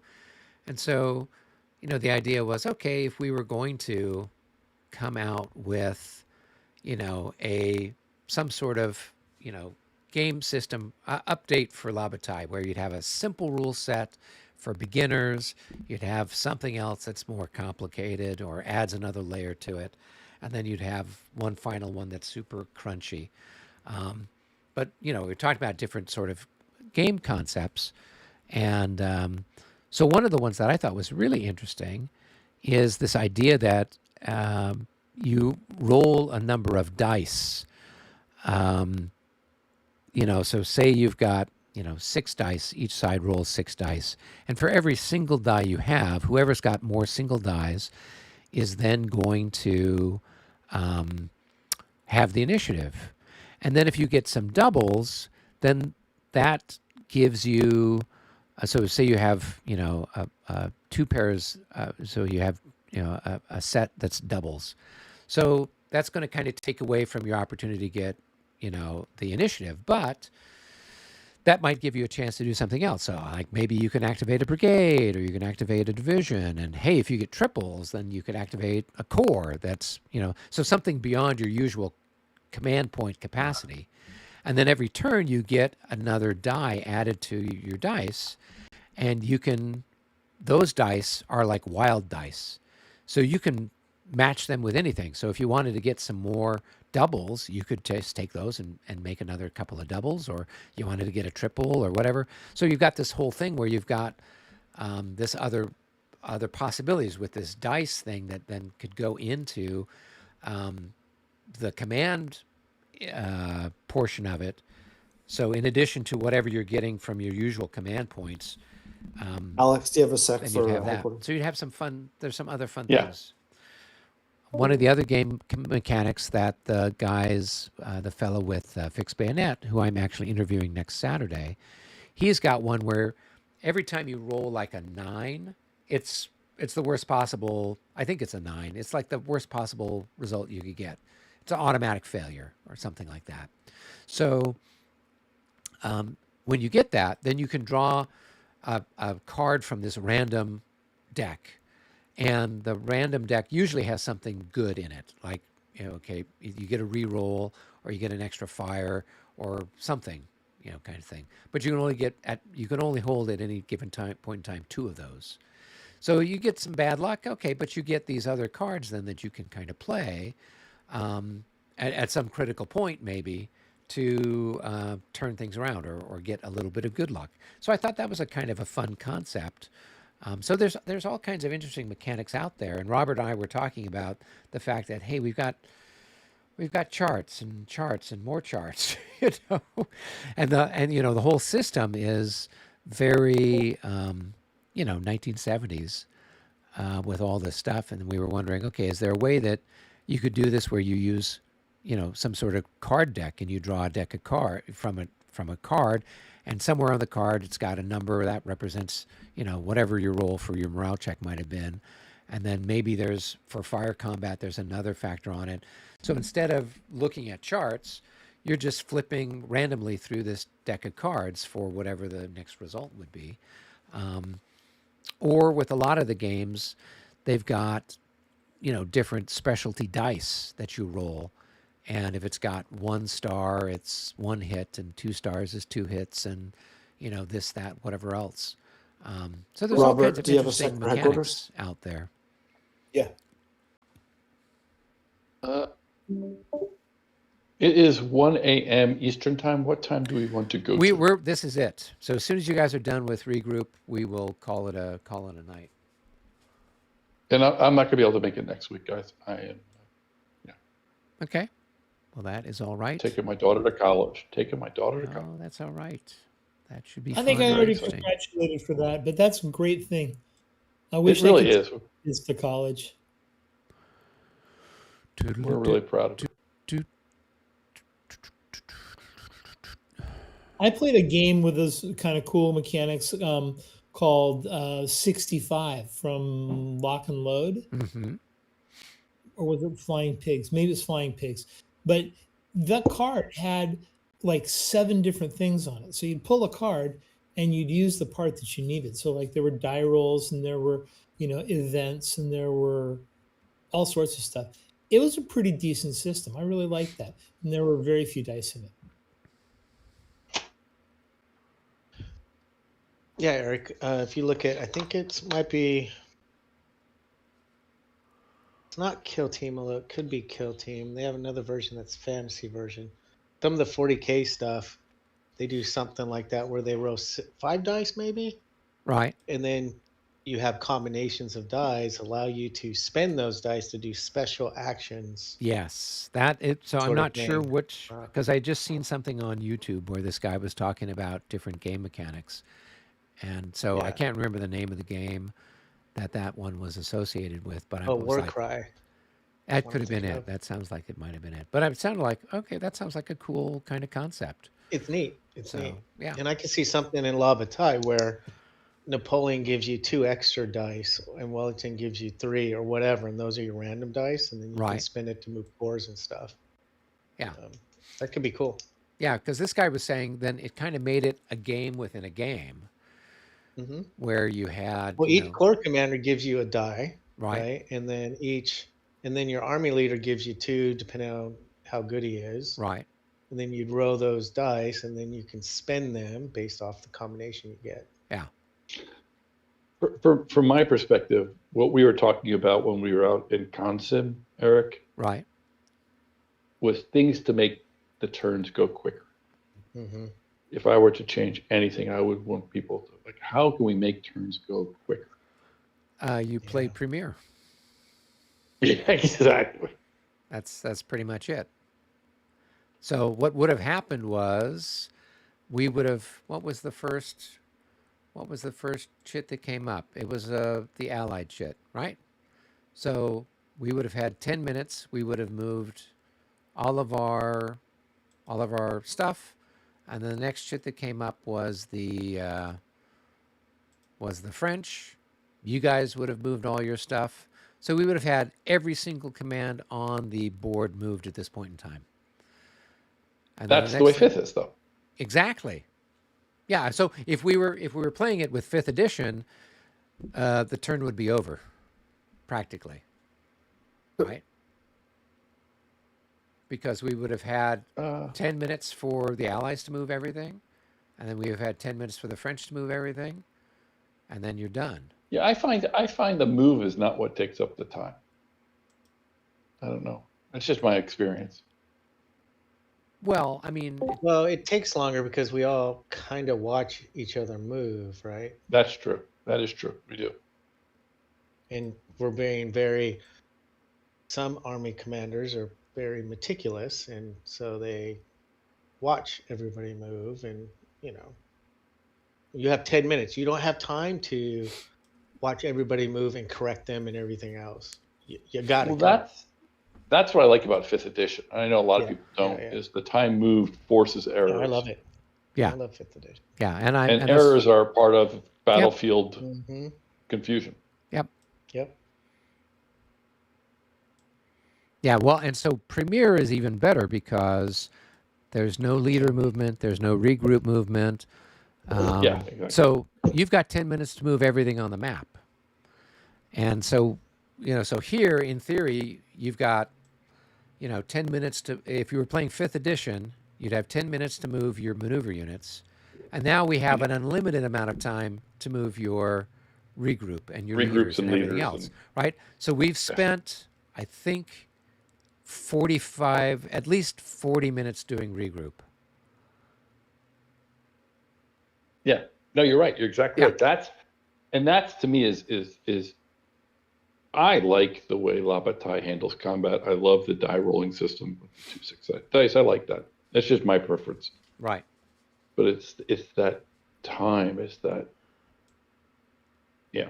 Yeah. And so with this, And I right? Yeah. I mean, we've got with all this stuff that's moving around, all this regroup stuff, you know, Mhm. we've this is sucking up a huge amount of time.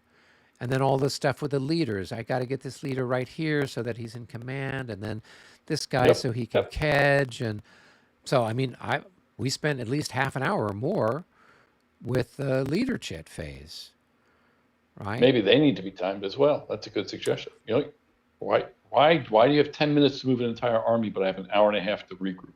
Yeah. I mean, some of that situationally, some of that is the function of this is like the third turn of a game in which so many people are out of command, right? And also, so we have a lot of new players too, so we have to be more Yeah. forgiving. But particularly in an takes me a environment while like Consim World, to feel I for who is lead. part of what. You know, for me, for Consim, it's I have no interest in playing a game that is a 5-hour turn, right? Or 2 hours or 3 hours, whatever, right? Yeah. And so something that plays in a more upbeat manner, such as a timed turn, or even regardless, I mean, of Regs 30 or otherwise, you time a turn based on command size. That makes sense to me in a situation like Consim. Yeah. Well, and for a group game like this, we should be playing either Premier or 5th edition, because those are the best suited for a group game. Things move along a lot faster, so people aren't sitting around twiddling their thumbs. And the other thing is that, okay, what happens if you've got, okay, on this side of the battlefield, things are quiet, and so you've only got, your force might not have any command points, and so everything else on the other side, they need all the command points. So what are you doing? You're sitting there like doing nothing. And so with Premiere, everybody's doing. You can move your stuff. Everyone can move everything. Now, does it get funky And with stuff? Yeah, but you've got 10 minutes, and that's it. You move what you move. Right. So and with that, I'm sorry. With that in mind, there is a great deal to be said about the smaller battles, which are 2-player battles. Yeah. The Spanish campaigns, because the players are involved all the time, and it's just more manageable.